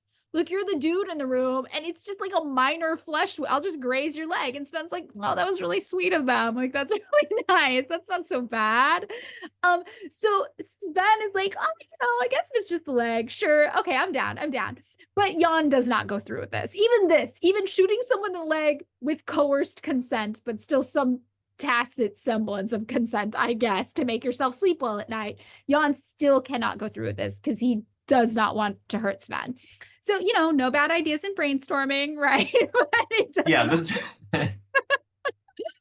So, by day 2, the media presence around the bank is growing. And a Swedish newspaper calls the fascination with the case the pornography of violence. So they are just like frothing at the foaming, just like, oh, give us something. I am sorry. If someone does not make that like beatdown style hardcore album title, The pornography of violence. It's a great name. It's a great name for something. Call terror right now. Just let me know. Get it set up. Get it going. Yeah. Let's go. So, but I mean, like, this is really interesting. It's like the people outside of the bank are more bloodthirsty than the people inside of the bank. And I think that's a really interesting thing to notice. The media wants violence. They want gore. They want something like dark and twisted happening. And the people inside are just like, look, these 2 criminals don't want to be in prison. Very obviously, they're not evil people. They don't like the system, right? They're not mad at innocent people. They just want to get out of here, and they don't want to hurt us. And we kind of want them to just get out of here too. Like, it's a bad situation, but we're making the best of it. Meanwhile, people outside are just like, are they having sex in there? Is someone stabbing someone? Oh, and it's like this whole media circus, and like just like the voyeurism and the consumption of it, really, really at odds with like how chill everything has kind of gotten inside of the bank. I mean, I think the thing is right, like everything we know in a sort of like whatever you want to call it, like some fucking carceral thing, everything where we like learn about what violations of the law look like, what violence looks like, what criminality looks like, is like, it's a monster. It's this scary thing that is like completely outside of your understanding of human nature. And so then you get a situation where it's like, well, it's just like a guy who has like pretty understandable like motivations and is acting in a way that is like pretty understandable, that is doing like criminal shit, quote unquote, but in a way that you're like, well, kind of makes sense. I feel like that's how I would act if I were a criminal. Right. And I think this is really what's happening. Yeah. They're just like, we're just people vibing in here, and the cops are like really messing this up for everybody. So meanwhile, inside the vault, the hostages are giving interviews, but they are not reacting the way the media wants them to. First of all, the story's not as sensational as the media is hoping. And second of all, they are more mad at the cops. And by day 2, they're already like, the cops are kind of blowing it. So the New York Times reported by the second day of the standoff, at least one hostage, quote, was more critical of the authorities than of the robbers and accused the government of playing with our lives. They've all gone full ACAB. They've gone full ACAB. They're just like, what are the cops doing out there? Kristen says to the Times, we are more afraid of the policemen than these 2 boys. We are discussing, and believe it or not, having a rather good time here. Why can't they let the boys drive off with us in the car? There's something about them calling them the boys. Well, and they call the hostages the girls. They're like, well, the girls want this and this and this. And then the girls are like, okay, well, the boys said we could do this and this and this. This is summer camp. They're at summer camp. They're at bank summer camp. Yeah. Also worth noting is that Jan at this time has still not told the police who he really is. Everybody, the hostages know, they're not telling. They're like, not our problem. Like, Jan, we don't know. That the boys, we don't say his name. So the cops, meanwhile, have just decided that who they think the bank robber is this guy named Kaj Hansen.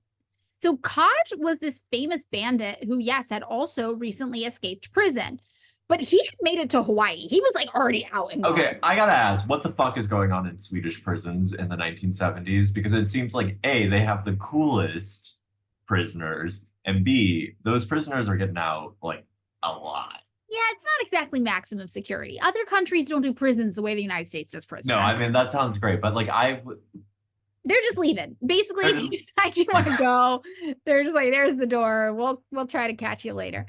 So police are like, this is definitely Kaj Hansen. So they get his 16-year-old brother, Kaj Hansen, 16-year-old brother, and they just send him into the bank unannounced because they're like, hey, we'll convince your brother to give this all up. So this 16-year-old kid walks in. Jan is like, what is this kid? So he gets startled and he just fires 2 rounds at the boy. And the boy's like, oh, shit, it's my brother. And he like runs out. He's like, no, not my brother, not my brother. And he has to tell the cops, like, what the, you just sent me in there to die. I don't know who that guy is. That's not my brother. And Jan is like, who the fuck is that kid they just sent in? What is going on there?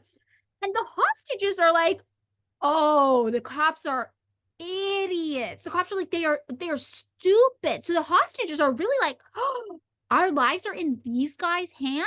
They just sent some random kid in here. They don't even know who Jan is.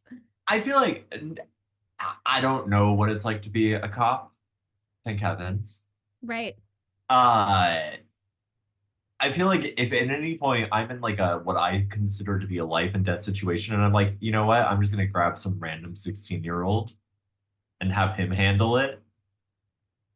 Actually, if I'm in like even like a banal kind of like like bureaucratic bullshit conflict situation, and I'm just like let's let some 16-year-old guy that I just like pulled off of nowhere. I mean, you're not doing great. It's not a great day for your job. If that's your solution, is I'm going to send a teenager into an active hostage situation because I got a vibe he might know the guy. I mean, do a phone call do something. This was wild. So like, I really want to like stop to think about like though how the hostages feel watching this happen. I mean, look, I looked up Clark's picture as well. Uh-huh. I'm just saying these guys kind of hot. They're dashing, gentlemen. They are. Yeah. So you're like, the cops are blowing it. And this is exactly what happens with the hostages. They see this happen, this kid come in, this chaos ensue, and they lose any remaining faith they had in the cops. It's just out the window. They're like, these guys are blundering fools. Well, it's just like, right. I will take hapless to actively incompetent any day. Right? Like these seem to be their options. Like they get like 2 hapless criminals who kind of don't know what they're doing, but seem like relatively whatever. Right? Mm-hmm. Or like actively incompetent cops. Like who are harming them. They're putting them in harm's way constantly. That seems like Kaj's brother tells him, I'm not happy about hapless in that situation. Like I'm like, this is not great. Like a blundering bank robber is not where I thought I would be on my Friday morning. But cops with like the full force of the police state behind them, like multiple weapons, multiple people with no clue what's going on. I mean, it's gotta be terrifying. You're like, they have guns pointed at our heads right now and they don't know who they're dealing with at all. So Kaj's brother calls him and is like, it's a really weird thing just happened. He gets in touch with them somehow. Kaj finds out, whatever. He's on the beach in Hawaii. Yes, Kaj calls the cops from Hawaii and is like, first of all, doofuses, not me. All right. Second of all, I would never take hostages. That is so mean. Like, why aren't you guys just doing everything to release the hostages? Their lives are so important. What is going on over there? So we see there's this real, like, now we understand from this comment why Jan was like, of course they're going to do anything. I'm going to have hostages. I don't actually have to hurt them. I just have to say I will, and everybody will want to save them, because this is like really novel in Sweden at the time. So the fact that the cops are like, we actually don't care, and maybe the hostages will just die. Everyone's like, what? Like, shocked by this. So this is like, I mean, it seems like the criminal consensus is like human life, very important. The cop consensus is like human life, Hi. We'll figure it out. Yes, this is exactly what's going on. So Kristen and the other hostages see this and they are shaken. They are just like, cops have no grip on the situation. They don't know who the captor is. How are they going to negotiate with him? So Kristen is like, we need help. We need backup. The cops do not got it. They do not have this under control. And she picks up the phone in the bank vault and calls none other than the Swedish Prime Minister, Olof Palme. And she is like, I am really mad at the cops. So she starts the call, which it's amazing that she even did this to me, by reminding the prime minister that all they needed to do was provide the getaway car for Jan and Clark and allow the hostages to leave with them, and they would save everybody's lives and this would all be over now. Okay, I've been thinking about this the whole time you've been explaining this. They got 4 hostages. They're trying to get in the back of a Mustang. Yeah, they are. No, I had the same thought. I had the exact same thought. I was like, are you sure you don't want a station wagon? I mean, I had the same thought specifically because, as you know, I had the Volkswagen Carmangia in high school. Yeah, no, I remember that. Because you were 6 feet tall and had to sit in the back seat. Sweden, the home of the Volvo. A sensible Volvo might have fit all of the hostages a little better. They wanted a fast car, though. They wanted the Steve McQueen car. I get it. So Kristen is mad, and she's like, they have told you exactly what you need to do to save our lives. If the goal is saving our lives, why are you not complying? This is ridiculous. So she's really, really upset because she's like, I can say with 100% confidence that if you give these guys what they want, we will be alive at the end of this. Olaf, though, gets personally offended and starts like lashing out against Kristen. This is the prime minister. And he is attacking her. He's attacking the other hostages. And at one point he tells her, you are going to have to be content to die at your post. Her post working as a stenographer at a bank before she goes back to college. That's her post. Okay. She's not. She's not in the military. She does not work for the government. And the prime minister is like, babe, you just might die and you need to make peace with that. I just love the idea. This woman's job, let's be real, is she takes notes for some like dumb mid-level bank manager. Like that's what she does. And she's like, I gotta die doing this shit.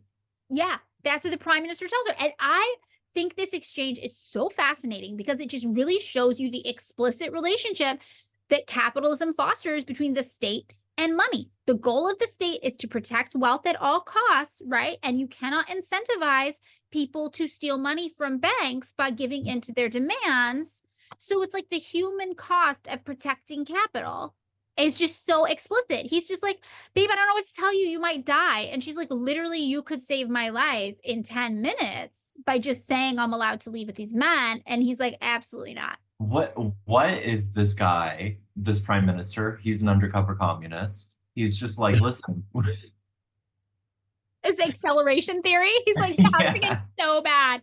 Sweden has to get so bad so we can have a full commie revolution. No, he's just like, listen, I'm going to make explicit your relationship to capital. And then forever after, you'll be like, fuck man, I hate the state. The state is dumb. Money is also, I love the fact that can you imagine? So calling the prime minister in Sweden, I understand Sweden, small country, different government system.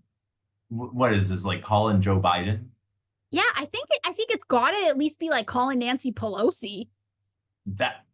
She won't even answer her calls here. She will not answer her calls. They had to dump a manure in front of her building because she's not answering the phone. So I also think it's really shocking that she was able to just call the prime minister. Not only is she able to call the prime minister, she's able to fight with the prime minister on the phone for like 45 minutes. She's fucking fighting with this guy. She tells him, I am very disappointed. I think you are sitting there playing checkers with our lives. I fully trust Clark and the robber. They call him the robber because they don't disclose his name, you know? And she says, I am not desperate. They haven't done a thing to us. But you know, Olaf, what I'm scared of is that the police will attack and cause us to die. Can I just say, as a lifelong chess aficionado, her telling them, not you are playing chess with our lives, you are playing checkers with the sick burn. Yeah, such a burn, such a good burn. And Kristen did it. Later on, she actually clarifies. She's like, they are playing checkers. Like there is no strategy. Yeah. So during this it's a 42-minute phone call, not 45, but 42-minute phone call. Kristen also reportedly told the prime minister, you are the highest person in the country. You can save my life. To which he replies, yes. But I think the best way of doing that is not to let them out on the roads. They must sooner or later understand this must not continue. So he's literally just like, but what will they learn? And she's like, I will die while you try to teach these boys a lesson. Oh, he's like a Benthamite style, like penitentiary guy, where he's like, look, they have to be penitent. Punishment is always what we fall back on. Yeah. So Kristen is then so mad, she demands Olaf appoint her prime minister for the day so she can free herself. I like Kristen. She's cool. Yeah. So then he laughs and he's like, that cannot be done. And she's like, not only are you unfair, but you are more concerned about protecting yourself than protecting us and the hostages inside this building. She then ends the call by sarcastically saying, thanks for the help, and hanging up. So for some reason, day 2. That's day 2. Okay, we got 4 more days. 4 more days. So day 3, Saturday, August 25th, 1973. The morning of day 3, an officer sneaks down to the first floor of the bank. Remember how we talked about that door to the vault? How he put from the outside, but Jan was like, well, anybody who does it is going to put themselves like in my sight line to get shot. Well, the hostages have got a little comfortable. They're all sleeping, including Jan. Jan, meanwhile, this whole time, it's worth noting, has been eating caffeine pills to stay awake. Oh, so he's like, when you say caffeine pills, do you mean like Fin or whatever that? And I think it's like literally like those caffeine tablets. Like from like a gas station, like from the equivalent of like a 5-hour energy or something. Okay. Yeah. So he's like all hyped up on caffeine. So he crashes finally, and an officer is able to sneak down and close the outside door of the vault, locking them in there. And that sounds cool. Yeah, it's a major move. Remember, we got Elizabeth with claustrophobia. Now they have no way to get food. They can't even go to use the bathrooms. And then phone contact inside the vault, the police also cut it off. They're like, you can't give interviews anymore. You can only talk to us, because they were worried that the media access was making Jan look like a cult folk hero, because every time the media called to do interviews with the hostages were like, honestly, no, he's kind of great. We kind of love him. He's like kind of nice to us. So meanwhile, this is going on. Nils Bejerot is hoping that if they isolate the robbers, remember, this is the police psychiatrist guy. This is the guy, the coiner of the term Stockholm Syndrome. This is the guy. He is like, look, if we isolate the robbers with the hostages, they're just going to bond even more, and it is going to lower the chances of the hostages being harmed dramatically. So he's like, you know what? Not only am I going to coin the term Stockholm Syndrome, I am pro-Stockholm Syndrome. He loves it. He's like, it'll do my job for me. Yeah, I don't have to worry about anything. I'll just make them like each other. And, you know, it works. It works. The Washington Post reports that afternoon, not knowing when they would eat next, Olsen, Jan, pulled out 3 pears left over from a previous meal, cut each in half, and gave everyone a portion. And everyone noticed that he kept the smallest piece for himself. So, I mean, everybody is like, yeah, he is a cult folk hero. He's a nice guy. So there is effort to get them food later that day, apparently, but like the police are hemming and hawing about it. And they end up upsetting both the robbers and the hostages completely. So like they are just really cementing the robbers and hostages as a faction against the police and the government. So Clark wrote a note regarding the situation, which they later found like inside of the vault, where he describes what's going on. And it says, the girls want desperately to get in touch with relatives. Because remember, they had been letting them call home and talk to their family whenever. The police were like, no more calls with your family. So Clark says, yeah, the girls want desperately to get in touch with relatives. The police had promised that everyone could expect a call from one relative. Naturally, they lied, as usual. The girls have begun to believe that the police will make sure that it was we who started it and that the police simply defended themselves so that they can afterward regret that everyone was killed. The girls think this is because under no conditions can they get in touch with their relatives to tell them how the police are playing with their lives. Everyone in here is calm, and we have it, in fact, rather cozy as long as the police leave us alone. And Brigitta later confirmed Clark's account of events. Brigitta was like, yes, this is exactly what happened. The police were messing with us. They wouldn't let us talk to our family. And we really began to think that what would be ideal for them is that if something happens that justifies them just killing us all, so they have no more problems on their hands. Okay, so setting aside the let's do armed robbery, prison breakout, and hostage taking all at once, which too much. It's a lot. They tried a lot. They had a lot on their plate. Yeah. Right. Like, so leaving aside the criminality, does seem like kind of the cop MO. Like, if we know anything about cops, they're like, what can we do to make it seem like we are totally in the clear to just shoot some motherfuckers? Exactly. Yes. And the hostages and the robbers, they're not dumb. They see this happening and they're like, oh, they're going to kill us all. They're planning to kill us all. So meanwhile, Jan actually is aware that the one thing he could do to actually facilitate his escape is show the cops he's serious by killing a hostage. He, in the back of his head, he has this in his mind. He's like, this is happening because they don't believe I'll kill these people. And he knows this. And the psychiatrist knows this. Nils, like, they're not going to, they're all stuck in there together. They like each other. They're telling us they like each other. He's not going to kill any of them. So later on, Jan actually did an interview with the New Yorker. And the New Yorker talked about Jan thinking about this and knowing this. And the New Yorker article said, while mulling over these homicidal thoughts, he catered to the needs of his possible victims. He wiped away Elizabeth's tears, assuring her that she would receive an invitation to another crayfish party. He was attentive to Kristen, giving her a bullet from his submachine gun as a keepsake. Sven was no trouble, behaving throughout with stalwart dignity. As for Brigitta, the robber told me, he apologized to her for having made her nervous enough to resume smoking cigarettes, which she had given up some weeks earlier. Olsen, Jan, recalled her fall from grace for me. It happened in the vault the day before the police locked it. Wanting a smoke himself, he had reached into a trouser pocket for a pack of cigarettes, then offered it around. Brigitta had hesitated. No smoking is permitted in the vault, she had said. Grandly, the robber had given her dispensation. Thrusting the pack at Brigitta, he had told her, the vault is mine, you may smoke. I'm sorry, as a smoker for many years, I will say being told to smoke where you are otherwise not allowed to smoke, one of the great pleasures in life. Like, well, he felt I was once at, I won't say, I was once at an after hours in Silver Lake, and the owner of the bar was like smoking a cigarette next to me. And I was like, oh, I can light up a cigarette in here? Yeah. I'm bad. It felt so good.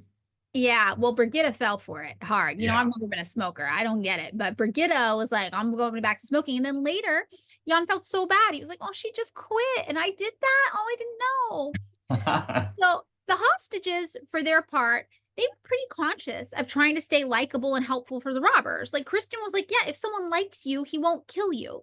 So they're not stupid. They genuinely are not angry at the robbers, right? But also they're like, well, it makes sense for us to work with them, so they don't want to kill us.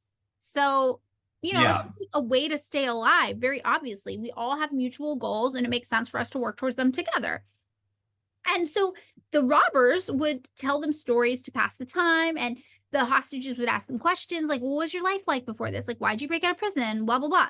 So the robbers would be like, oh, this is what was happening in my life. This is why I became a criminal, whatever. Brigitta at one point asked, why don't you guys just get normal jobs? I don't get it. And Clark replied by asking, what was the use of prisons if convicts have no way to re-enter normal society afterwards? He said, they give you 50 kroner when you leave, but what we really need is another chance to make ourselves a future.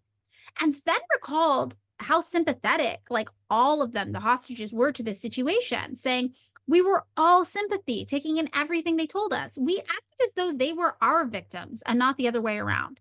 And I thought this was so interesting because what they're really doing is they're really confronting carcerality.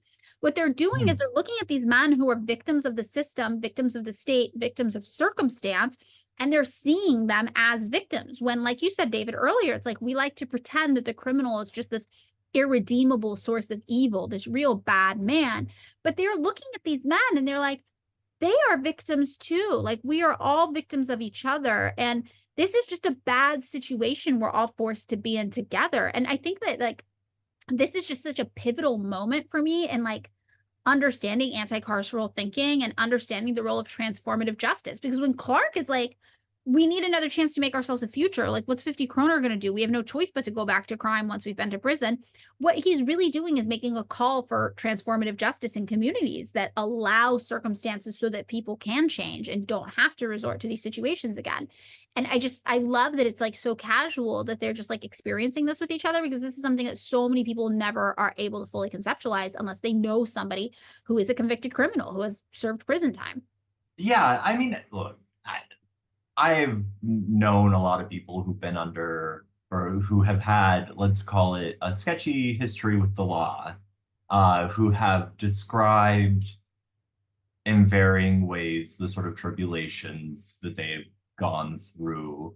And one of the things that I always think when I like hear the sort of story and hear the kind of like, there's like a bit of a hard luck story, and it's easy to be a little bit cynical about that, right?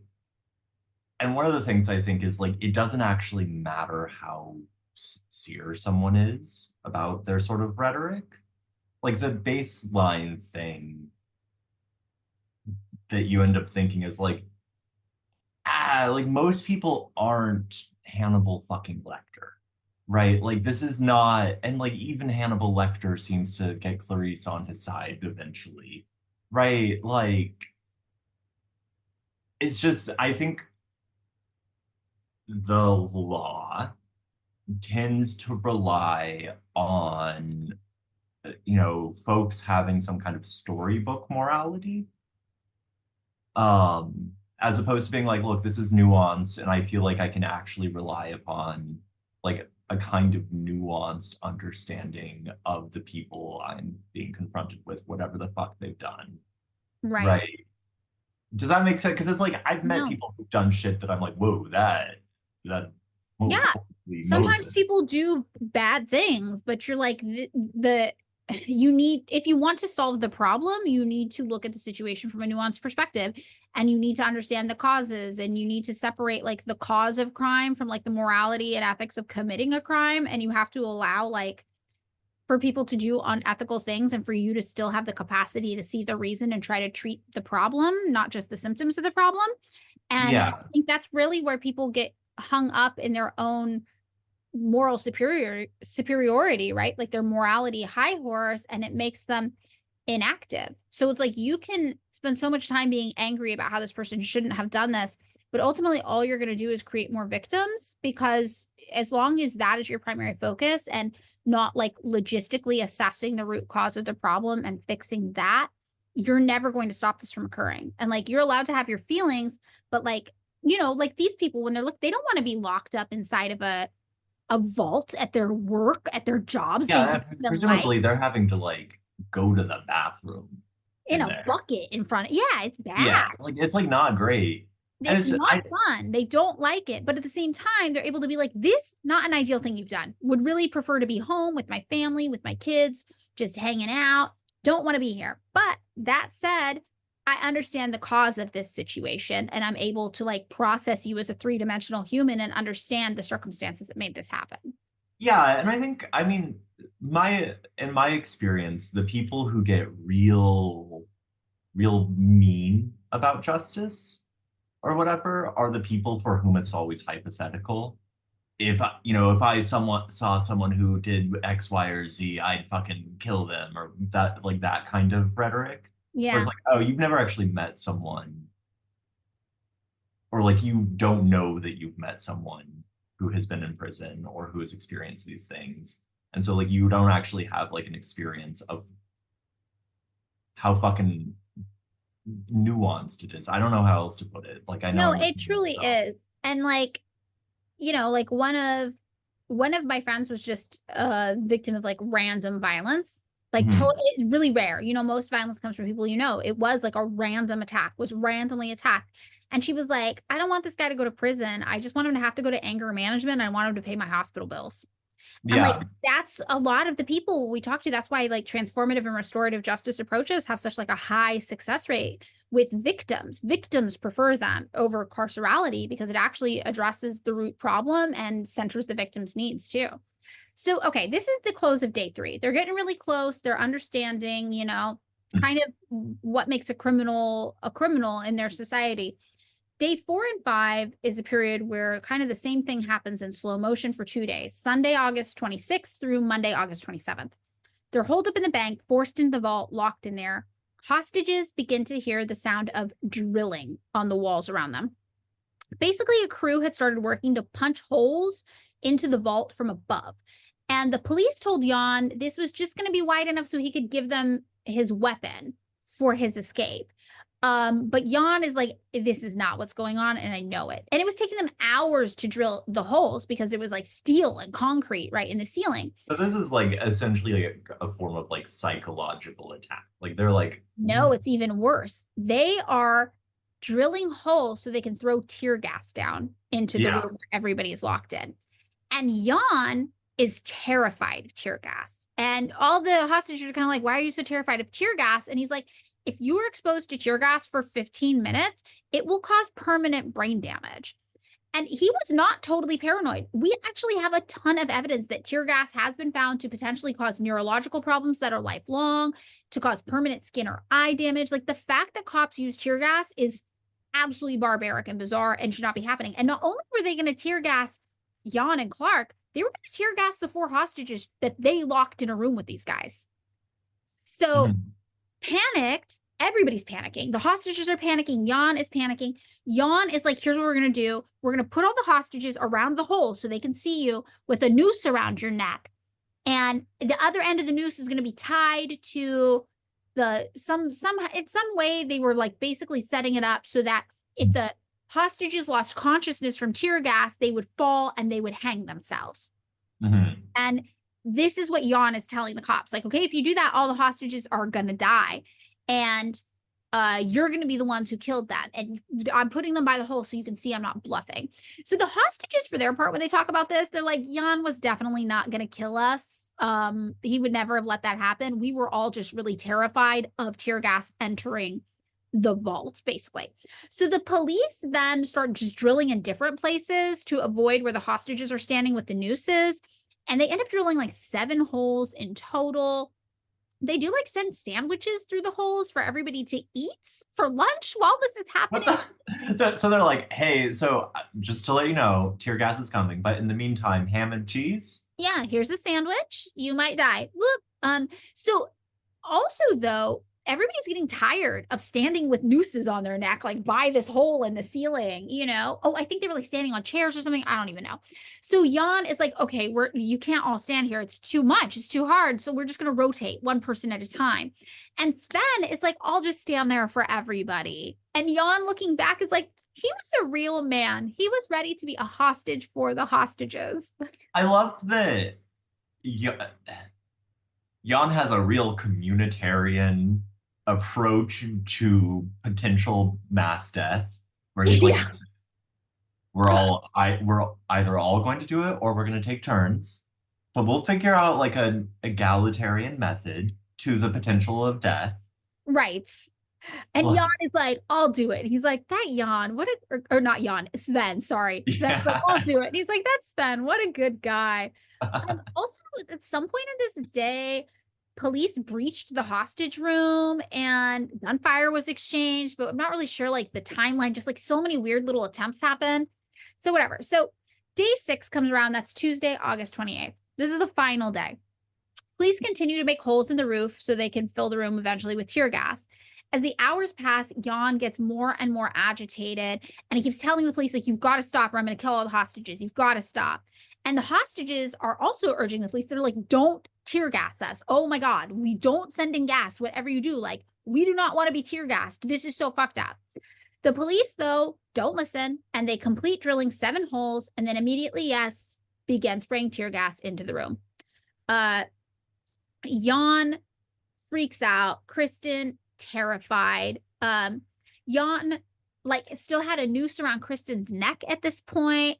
Kristen later says of this moment, from the moment Jan made me his hostage, I was afraid he would suddenly kill me. But now it was the police I was afraid of. I felt hopeless. What difference did it make, I asked myself, which one of them did away with me? So finally, the police stopped the drilling in the gas because Jan and all of the hostages have collapsed to the floor and they are all vomiting. Like, if you've never been tear gassed, it's like bad. It's not great. No, it's bad. So they're throwing up, they're collapsing on the floor, and Jan shouts to the police instantly, like, we give up, just let us out. So the police call and they're like, we'll send the hostages out first. And Kristen, even though she's vomiting, she's on the floor, she yells, no, Jan and Clark go first because you will gun them down if we go first. So she knows. She's like, absolutely not. Those boys are going out first and they're going to be safe. So Jan gets removed from the bank in handcuffs, surrounded by police officers wearing gas masks. And as police seize Clark and Jan, the 2 other women who are hostages, Brigitta and Elizabeth, tell the cops, don't hurt them. They didn't harm us. And this is true. This whole 6-day ordeal, not a single hostage has been harmed, like even a little bit. Even even with the Hazeman, what if we do like just a little gunshot? Yeah, it smells like that's a shit, but they didn't do it. Yeah, I was like, no, I can't do that. I'm not gonna shoot Sven. I'm sorry. But still, even though none of them were harmed, except for by the police tear gassing them, the hostages get wheeled out in stretchers, mostly for media play, to look like, look at the cops saved the day. Kristen, though, knows what's happening, and she's like, fuck these cops. She refuses. She's like, I'm not going to be the damsel in distress for the media. So instead, she sits up in the stretcher, totally stone-faced, like staring at the cameras, so mad at the police and how careless they had been in handling everybody's lives. And they take her to an ambulance, and there's this picture of her, and she's just defiant. She is like, no, like, I am not playing into this narrative. So the only person Kristen was not upset with at all in this whole situation was Clark. She was like a little annoyed with Jan, obviously. She's like, I wish you didn't take my fucking job hostage. But out of all these people, she's like, Clark literally did nothing wrong. Clark, I mean, I gotta, like, Jan seems a little bit like a poorly trained puppy. Yes, I would agree with that. Right, like where you're just like, okay, like I can't really, you don't seem to know what's going on. You're making decisions purely on instinct. I can't, like, I'm not happy about you, but I don't blame you. Yeah, this is exactly right. This is exactly what happened. And, you know, so she, as this is all happening, she sees Clark and she yells, Clark, I'll see you again. Like, this is not the end. Like, Clark, we'll see each other again. And they do. Actually, years later, they end up reconnecting. And rumors have it they even maybe did for a little bit. No, that's they cute. have a little vibe, yeah. So the aftermath. Immediately following the surrender, the hostages, 4 of them, right, are taken to a clinic. And here they say, like, they have their every whim catered to. Like, whatever they want, they get. And they all describe it, and they're like, oh, this was actually pretty cool. Like, they're like, oh, I was like a queen. I just got, like, anything I wanted. Like, one of them was like, I want to whittle wooden salt and pepper shakers. And they're like, okay, we can do that. Yeah. Wait, I'm sorry. That is the most Swedish, Norwegian, like, I'm sorry, I'm in the hospital on this, like, hostage crisis shit. Like, can I whittle?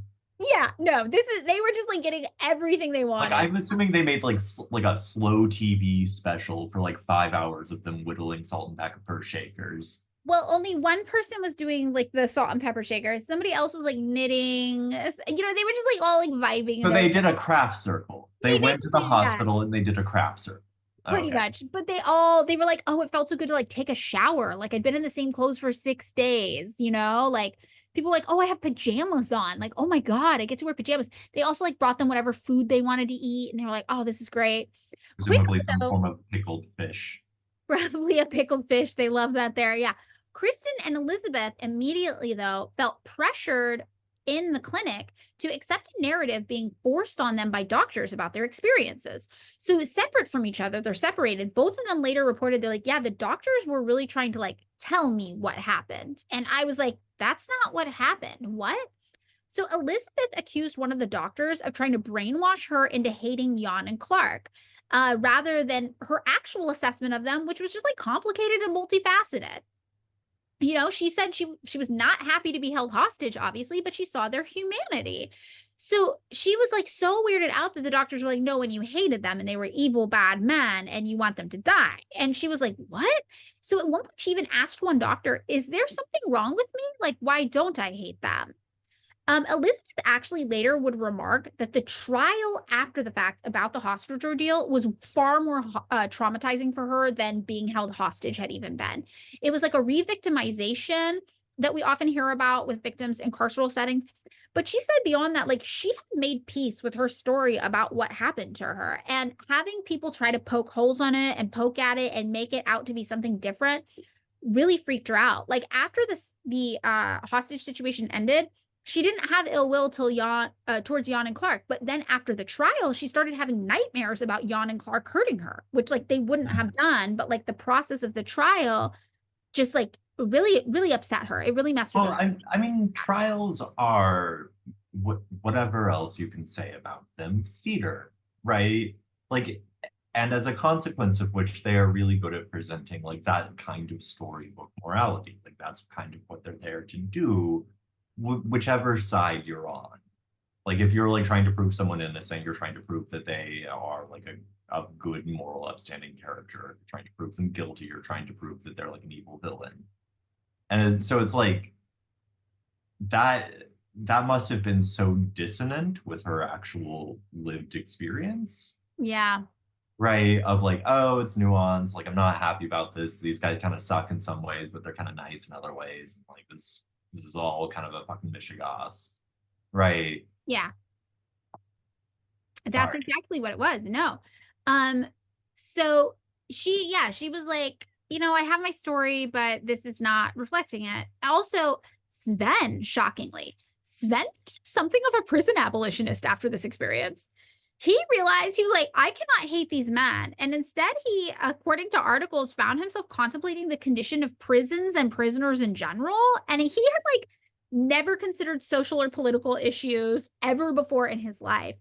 But after this, the more he thought about Jan and Clark talking about their experiences in prison and why they didn't just like get straight like jobs and be normal people, he was like, prisons don't work. Like Jan was in and out of prison all the time. And the first thing he did when he left is go back to crime. So like, why are we doing prisons then if they don't help people be better, they don't rehabilitate people, and they make people maybe more likely to commit crime again?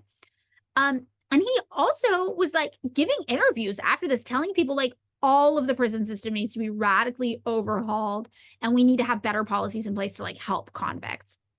And he told reporters immediately afterwards, he's like, maybe someday I'll visit the Robert and Clark. They never called him Jan. They still I love the fact that like no one still knows Jan's name. Like they're like, mustache guy. Well, I think that the hostages knew his name because Clark would call him Jan, you know? Yeah. Just like they were like, we're not snitching. They're like, look, they've been arrested, but we know snitches get stitches. Well, and I think they just got used to calling him the robber to, authorities. So even Birgitta, the following year, she was on a road trip with her family on vacation, and they happened to pass by this town. And she's like, oh, I know this town. This is the town where Clark is being held in prison. So she's like, can we take a detour, guys, please? Can we go see Clark? And her family's like, okay, sure. So she pulls off the side of the road, goes to this prison with her husband and her 2 young kids, and is like, hi, I don't have an appointment, but can I please see Clark? And they like make an exception, and she gets to hang out with Clark for like 30 minutes and talk. And later, when asked about the meeting, people were like, well, did like he apologize? And Birgitta said Clark didn't say he was sorry for anything he'd done. He needn't have. Like, he didn't do anything wrong. Why would he apologize? I hope her kids, so she's with her like husband and kids or whatever. Yeah. I'm sure her kids were like sometime in like the 1990s or whatever, like they're adults and they're just like, hey, remember the time we were on vacation? And we just like went to some like random prison So What mom was that? can be her friend? Yeah. Yeah. In the days following the event, Kristen spoke very publicly about her disappointment with the police in particular. She claimed the police put her life in danger with their incompetence. She refused to testify in court against Clark or Jan. And she said that the police, instead of helping her, escalated the situation and made it worse. And this is just something we see all the time. The police are always escalating situations. Like, David, did we talk about the acorn cop? The acorn oh yeah, the guy who shot up his own police car because an acorn fell on him. Yeah, exactly. And this is what you see, though. The cops are always taking situations that are minuscule or maybe slightly less than ideal, and they are turning them into horrific shit shows. So, I mean, let's be real here. Jan came into a bank with like a machine gun and took some hostages. That's like more than an acorn. It's right. Definitely more than an acorn, but they were like, and then so Kristen is like, you sent a teenage boy in here, who like had nothing to do with anything. You tear gassed us. You locked us in the bank vault so we couldn't use the bathroom. And you refused to do the one thing that we as the hostages and they as the robbers told you would keep us safe. So she's like, you turned this into like a shit show nightmare. This all could have been solved in a day and we could have gone home. I mean, this is always the like what, if your only tool is a hammer, everything looks like a nail or whatever. Like that's the kind of fucking vibe, which is like the cops don't really, even Nils, what's his fucking face? Like the psychologist is like, yeah. Well, the thing is like he's like a weird cop accelerationist where he's like, we make it worse and then everything comes our way and we do the police shit. Yeah, well, okay, so Kristen had a lot to say about Nils too, the police side let's hear it. Involved. So she was like, Nils is the one who was so anxious to use tear gas on the hostages. And Nils is the one who could not understand why we as the hostages were anxious to not get tear gassed. So she called him out. She was like, you were just eager. You didn't even try to understand the situation. You didn't try to understand us. You didn't try to understand what was going on. You're just like, yeah, fuck it, tear gas them. And then Nils responded publicly by diagnosing Kristen with a condition he invented on the spot just to describe her behavior, which is Normal-Storg syndrome. Known outside of Sweden as Stockholm Syndrome. Yes. Nils claimed the only reason Kristen would be blasting the police for mismanaging the situation is because she was clearly brainwashed by her captors. So he was like, I'm not incompetent, you're crazy. That's his. Exactly. Like, I didn't do anything wrong to this woman. The woman is just insane. Now, worth noting, Nils had never spoken directly to Kristen, ever. And so he's one of those psychologists who like diagnoses someone that they saw in like daytime. Like he's a Dr. Phil guy. Exactly. Yeah. Basically. He also had no clinical data regarding the supposed condition. In 1974, 1 year after the robbery, when asked about it, he said simply, well, it's to be expected that after a point, a bond of friendship springs up between victims and their captors. He's like, I don't need to research this or justify why I said that this woman is crazy. He said it's common sense. It's common sense that she's crazy. Yeah. And we know that common sense always gets used for the best purposes. Right. So Nils then publicly claimed that Kristen had forged an emotional bond with the bank robber, implying that their connection was sexual, like with Jan.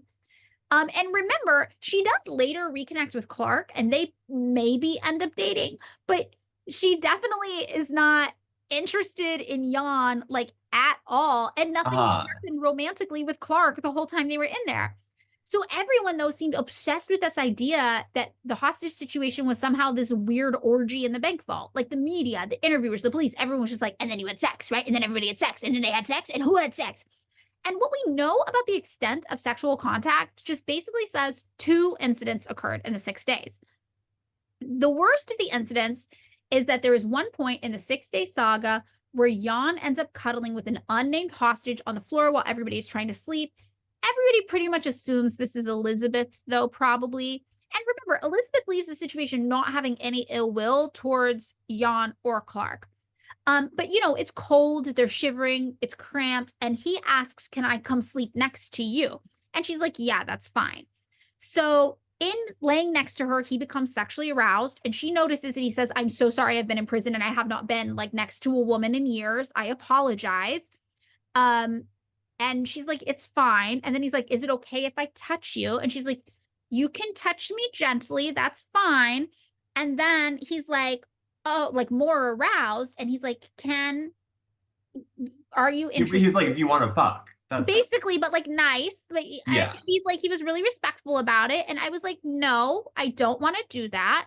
And then he was like, "Okay, I'm so sorry, my bad." The end, and that was it.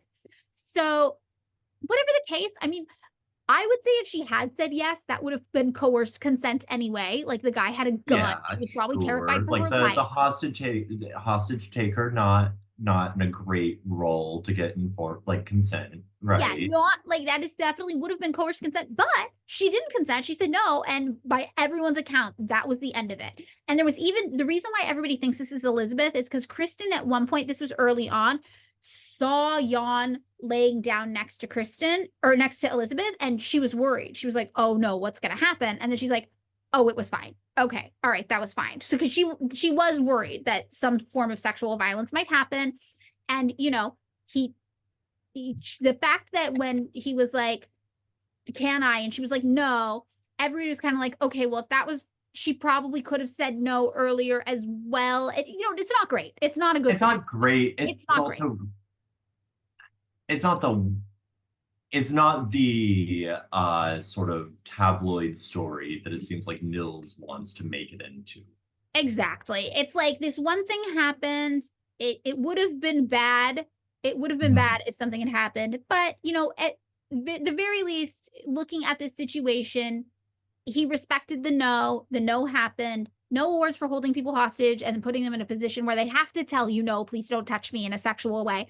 Definitely bad. Definitely bad. Yeah. But he was respectful and he listened and he was like, "Okay, I'm so sorry. Like, my bad. I have been in prison for years. This is not appropriate. Okay, I get it. Done. Check." And later on, when asked about it, Jan and Clark were both like, "Well, that's just something you don't do. Like, you learn that even in prison. Like, in prison, like, you don't violate a woman. Like, that makes you the lowest of the low. Like, we would never do that." The same way the guy who had called the cops when it was mistaken identity and they thought he was the robber, he was like, "I would never take hostages." Oh, the guy in Hawaii? Yes. So Jan and Clark were like, "We already took hostages. We're not monsters. Like, Jesus Christ, man. We're not going to force ourselves on the women." So there seems to be some sort of like criminal code of conduct in there, that they're. I mean, it also just seems like these people, like Clark and Jan, seem more hapless than fully evil, right? Yeah. And Elizabeth leaves the situation being like, "I have no ill will towards Jan and Clark." Yeah. And that to me is the most important thing. Like, if Elizabeth says she's not a victim, she's not a victim. And it's not appropriate for the media and the police to be trying to force that on her, Well, it's also, as a narrative that's convenient for them. It's, more than convenient, like, right, it promotes this kind of like lascivious tabloid style story that like reifies many of the assumptions and prejudices that people already have about criminality, right? Exactly. Yeah. Yes. And it therefore makes the cops look like good guys by comparison, who are freeing the women from this horrible, violent situation. When the women are like, "This situation was only horrible because one, it needed to happen in the first place. Like, no, we didn't want to be hostage. But also, like, the situation was really horrible because you guys like didn't respect us or listen to us or try to help us." So, yeah, which like again, no awards for like not raping someone. no, definitely not. Like, bare minimum. But it's one of those things where like sensationalized stories about sexual violence sometimes get used to promote police brutality and violence or state violence and authority in lots of ways. Well, yeah, it's one of those things where it's like the people who care the least about women's safety always want to pull out the sexual assault card when convenient as a way to defend a carceral state, not because they actually care about the well-being of women. It's never like the cops aren't feminists. Like, that's not what's going on. This is not like Catherine McKinnon over here being like, oh my God, like let's do something about a culture of sexual violence. No, yeah, exactly. And the only other incident that anybody reported that anybody could even think of is the fact that, remember, Clark was reported as holding the hostages' hands to comfort them at various times. You know, like he'd take their hands in his and be like, you know, everything's gonna be okay. But that was it. Everyone's like, that's the most physical contact that was ever made between us and the hostages.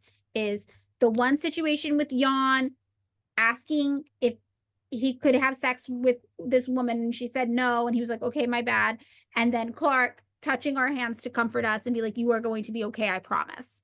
I mean, like the fact that that even gets included in this stuff is telling, right? Because it's sort of like something that under normal circumstances, if someone was in a high stress situation and you did something to comfort them that just involved sexual or like involved touch, that it would necessarily be interpreted as sexual touch and like a form of sexual violence.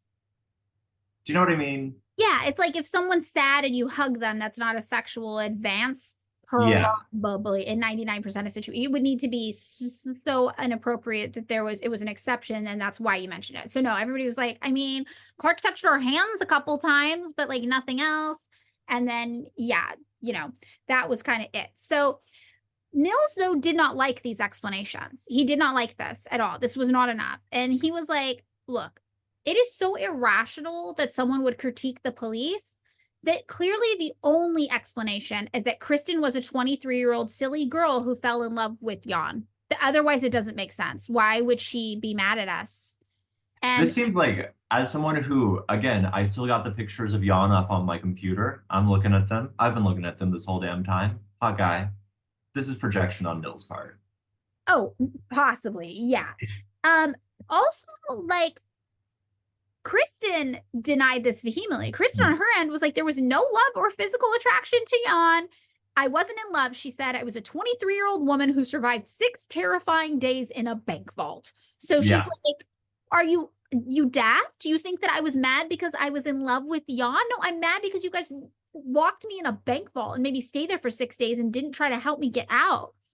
So I think this is really interesting, though, because I think people like Nils need to imagine the cartoon villain of a man exists, because they need to imagine that, like, the reason why women don't like them is because women make bad decisions and just go for bad boys, not nice guys like them. So Nils literally pulled the nice guy card on Kristen. Nils was it couldn't be me being held accountable for the error of my ways. Clearly, Kristen is just some stupid bitch who only goes after bad men, which you're just like, oh my God, this patriarchal narrative is so commonplace and boring, and we hear it everywhere. I mean, I think like, right, in a lot of ways that have different resonances premise, like based on different contexts or whatever, like pairing a kind of like sexual rapaciousness with criminality is like a pretty sort of like common way of distinguishing between sort of like inside the law and outside the law, and therefore what is acceptable in terms of like what's like speakable under like a sort of sovereign context and what's unspeakable.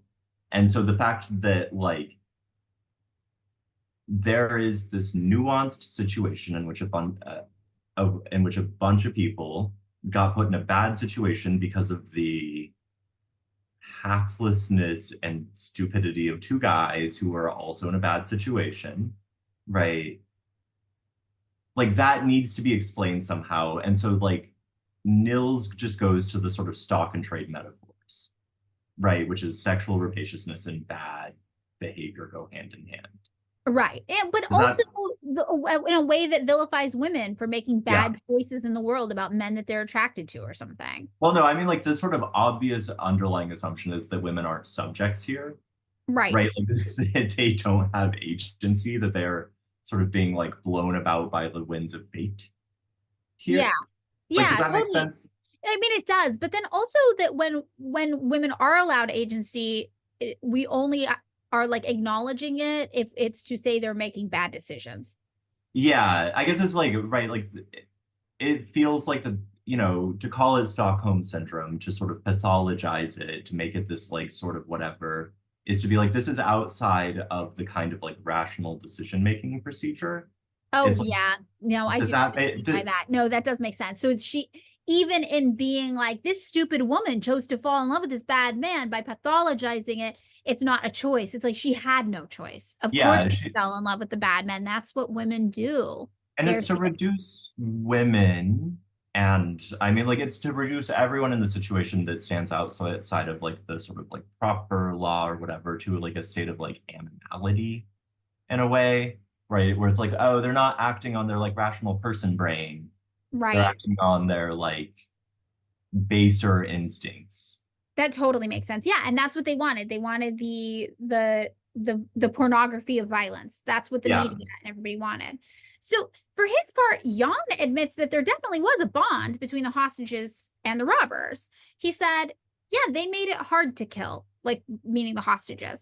He said, they made us go on living together day after day like goats in that filth. There was nothing to do but get to know each other. And he's being kind of aggressive about it, but what he really means is he's like, they were so nice and likable, there's no way I would want to harm them. And that's why the situation dragged on as long as it did, like even knowing if I had just killed one of them, I probably could have got anything I wanted. Was this from the New Yorker interview? Yeah, this is from the New Yorker interview, which is really good. It's from 1974 and it's a really long piece, but if anybody ever has the time to read it, it will be listed in our sources like everything else.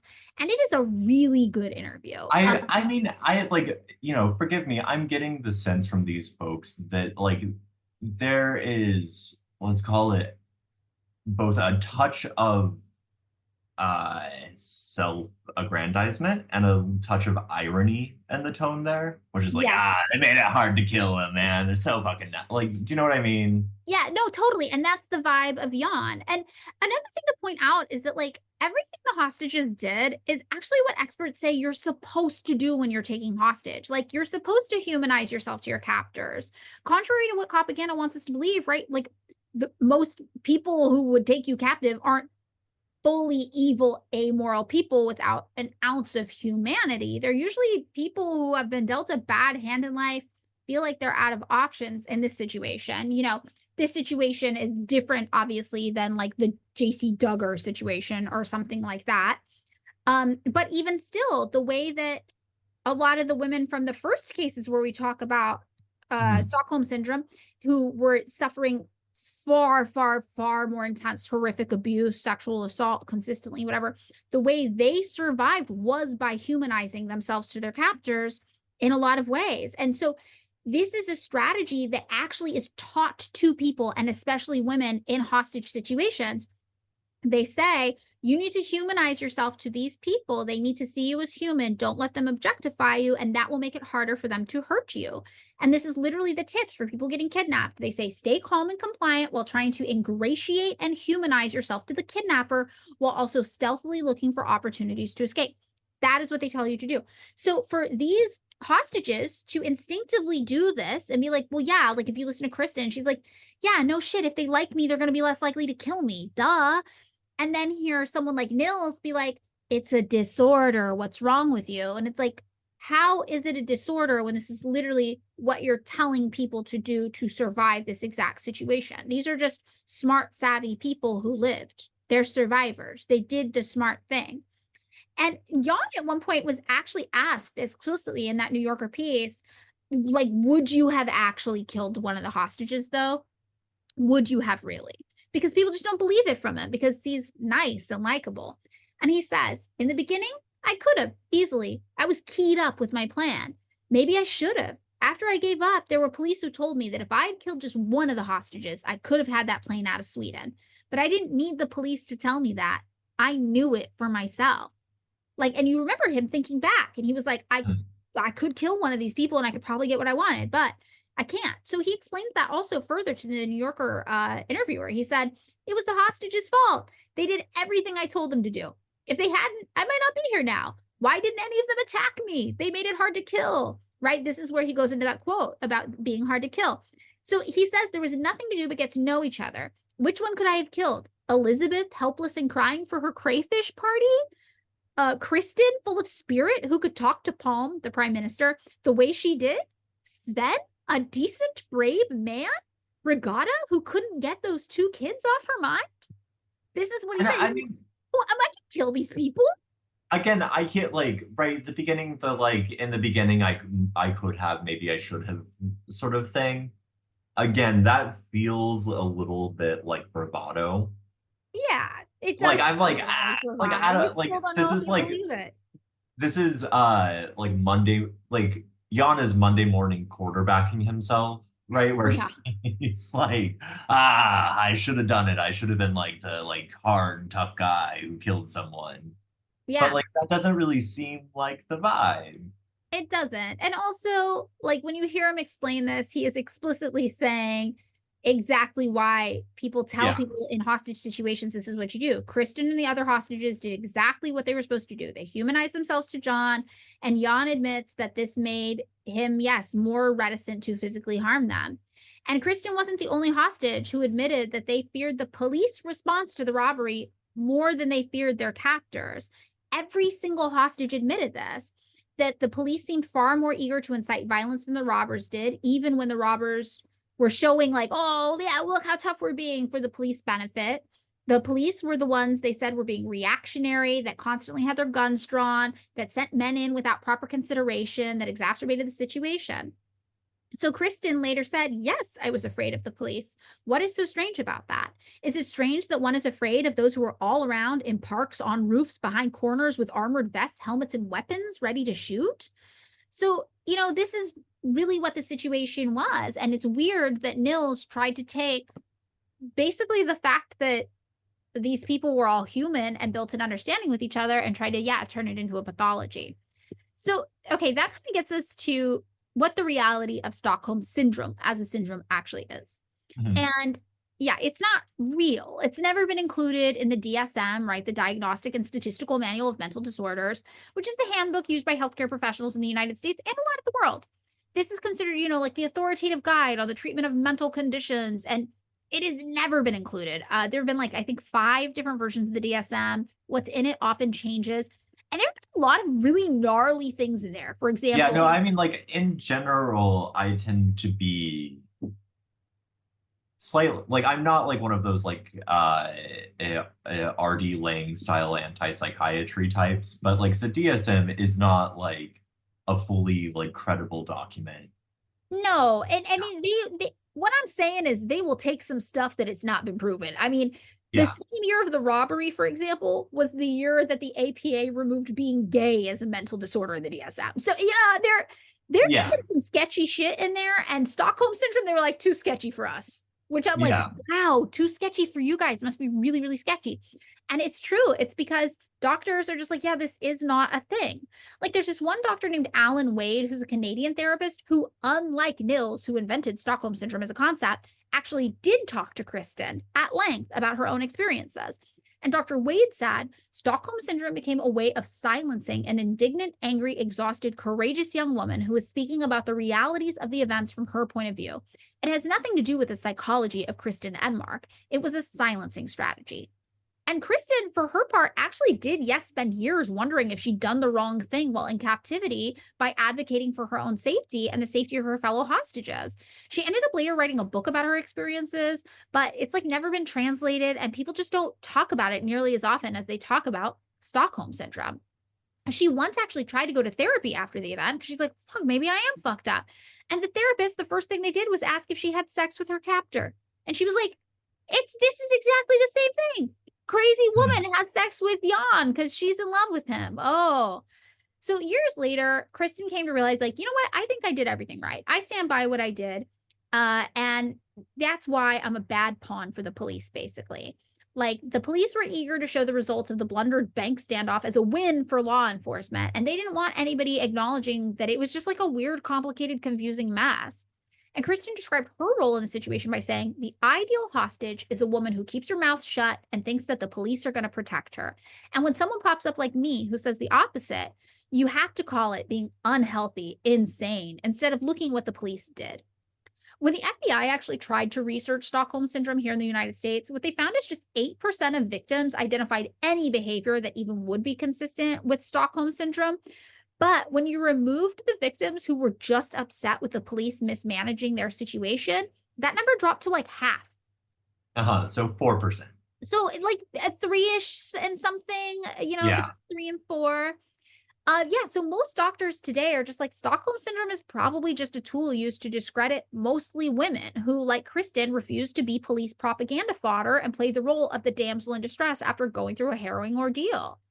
So speaking on the bank robbery case, Cecilia Asse, who's a gender studies professor at Stockholm University, says nothing points to the fact that they were troubled psychiatrically or that they had any syndrome as such. Stockholm Syndrome was created from scratch to make allowances for the fact that these women acted rationally in this situation.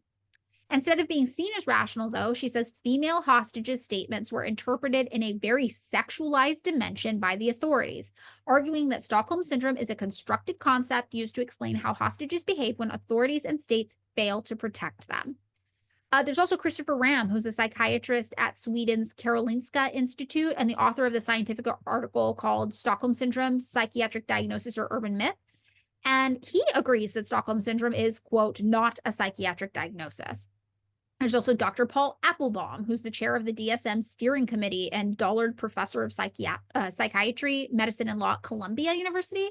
And he says, I think in part it's become a meme that people use to describe all kinds of situations which wouldn't technically fit the original description.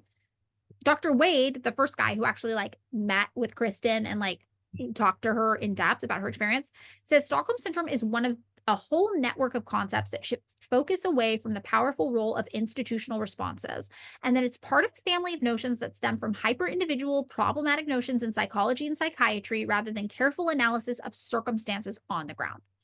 And I love what this guy has to say about it. He goes on to say, these practices of implanting pathologies in the minds, brains, and bodies of oppressed people, they're inherent to what we might call colonialism, patriarchy, different forms of racism, different forms of violence and oppression. So this is not sort of an accidental or uncommon problematic way of thinking. Rather, it's endemic. And he says it's a bigger issue today than ever before. And we do see this a lot whenever anybody is like, this system is not working for me. The system's response is to say, oh, you must be crazy. Like we see that with how some people think that depression is a culture-bound syndrome that is exacerbated by capitalism, for example. And poor people are like, hey, this is actually really depressing and not a fulfilling reality for me. I have to work so many hours just to make ends meet and I still can't afford rent. The system is like, have you considered that it's not actually a problem with the system? It's just that your brain is broken and you're depressed. And we see this repeated like so many different times. We actually have seen this too. We talk about like Black professionals in the workplace who are like, oh, I'm encountering like all of this pushback and oppression. We did an episode actually where we talked about it in regards to like psychiatric healthcare for like, I think it was for people, communities where there's like drug use, like those drug court kind of situations. Yeah. And there were like a lot of Black therapists who were like, hey, this system is actually really racist and upholding like more racism. And everybody around them was like, you're paranoid, like all of their white coworkers. So it's like, instead of being like, hey, these systems are failing people, we take the people who are victims of the system and say, no, you failed yourself because your brain is broken. No, I mean, there are a couple things that, I mean, like, obviously there's sort of like stock descriptions that Wade describes as either coming from like racism or patriarchy or colonialism, right? Like we have like a few like stock descriptions that like sort of hegemonic systems of power or whatever can like reliably turn to if they're like, someone's not making sense here, like someone's not speaking the company line, basically. Right. Right. Like, how do we make sense of someone who like has every reason to parrot like the grand narrative? And so you either say, well, they're crazy because they're Black, or they're crazy because they're a woman, or they're crazy because they're a colonized subject, or whatever thing, right? There's also the sort of like formal thing that you're speaking to, which is that has to do with sort of like individuating things as opposed to like thinking about the sort of systemic failures and like sort of farming things out to like you as an individual as opposed to you as like one person within like a system. Yeah. I mean, I think that's, if there's anything about like my worldview, it's that like in particular, I do not trust the individualization you know, that like our culture relies on. I think most, if not all things are systemic in nature, which doesn't mean people don't have agency. We have limited amounts of agency that we can exercise in small ways, right?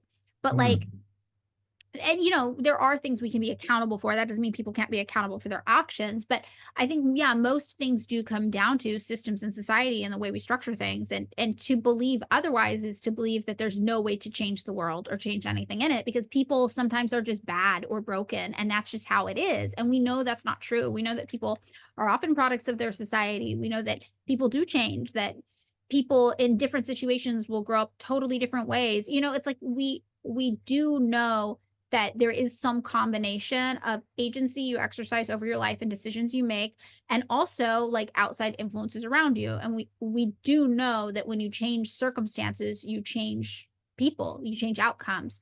So I think that is really interesting about like the making something systemic individual, making police incompetence this one individual woman named Kristen's failure, not police incompetence. Of course, that like, right, you know, it re-victimizes her. It also suggests that like, right, because of whatever like sort of sexist stereotype is being applied to her, she is not like in her way an agent. Because usually the way I think about agent, I've here's the thing. When people talk about agency, sometimes they get like sidetracked into some big like metaphysical conversation about like, do we have freedom? Right. Or, like in this way where I'm like, is free will real? Yeah, and I'm like, I don't think that's what we're talking about. Right, like that's, there are like a lot of arguments against that, like, which is like free will that is not free because it has no motivation, right? Like if you act freely in a void, you have no reason to act in any one way. So all your actions are random, yada, yada, yada. You can have those fucking conversations, big metaphysical thing. But the truth of the matter is that I know that there are a whole hell of a lot of material things that determine how I act, and then I act according to those things.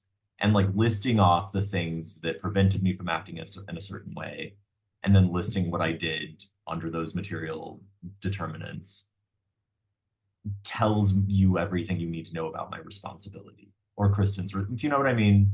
Yeah, totally. I mean, yeah. So Natasha Kampusch actually talked about this. Remember, she was the woman in Vienna who was abducted, who later bought the house that she was held captive in, and like cried when her captor died and was like, I feel really sad for him, honestly. She is, yeah, another woman who was derided by the media by being diagnosed with Stockholm Syndrome. And she said of this, quote, it turns victims into victims a second time by taking from them their power to interpret their own story, and by turning the most significant experiences from their story into the product of a syndrome. So I think that's kind of what you're talking about. I think one of the more interesting political implications too is just like how eager society is to put women in the role of damsel in distress, and what it means when a woman is like, well, I think it's more complicated than that. I mean, it's like convenient, obviously, because it's sort of like, right, women's agency and voices are often like really inconvenient to systems of power because women are, for lots of structural reasons as a class, you know, generally not given power, and as a consequence of which it becomes a kind of like irrationality in the system of power, no matter what.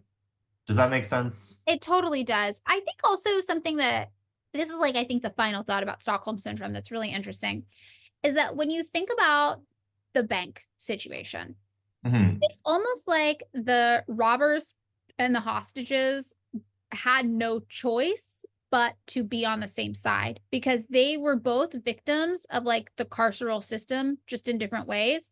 The only difference is that the hostages didn't know it until they were put in a situation where police actively told them their lives didn't matter.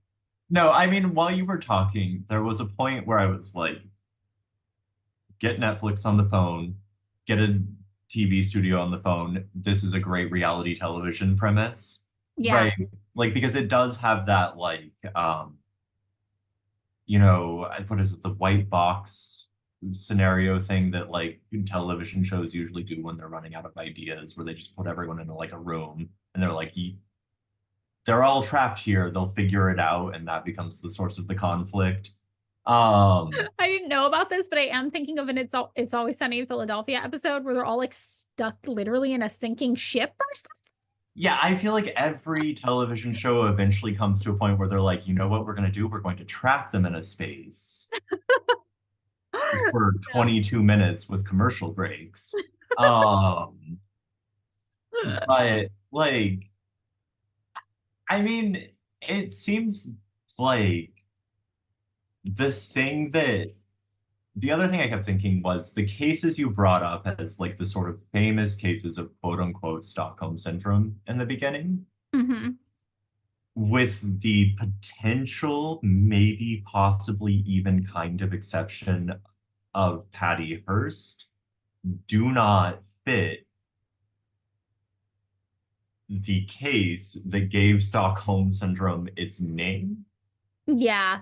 Right, where it's sort of like, this feels like just a convenient way to cover every case that doesn't seem to fit like a grand narrative. No, that's kind of true. Yeah, it is a convenient thing you can throw at any woman who doesn't say the things you think she should say after experiencing a harrowing ordeal. I'm going to just start accusing you of Stockholm Syndrome all the time. I never say what you want. Yeah. What, you don't think what I think about the value theory of labor theory of value? Stockholm Syndrome. Well, with that, I think that wraps up our episode on Stockholm Syndrome. All right. Do you have anything else you want to add before I cut the recording off? Let's do it. Cut it off. All right, that's it. That's the episode. Thanks so much for listening to another episode of Pick Me Up, I'm Scared. If you would like to join us on Patreon, you can find us there at patreon.com/pickmeupimscared. For $3 a month, you can access bonus content there. But if $3 a month is too much for you to spend right now, we totally get it, and we're just happy you're here. As always, you can find the sources for this week's episode just by scrolling down a bit in the description.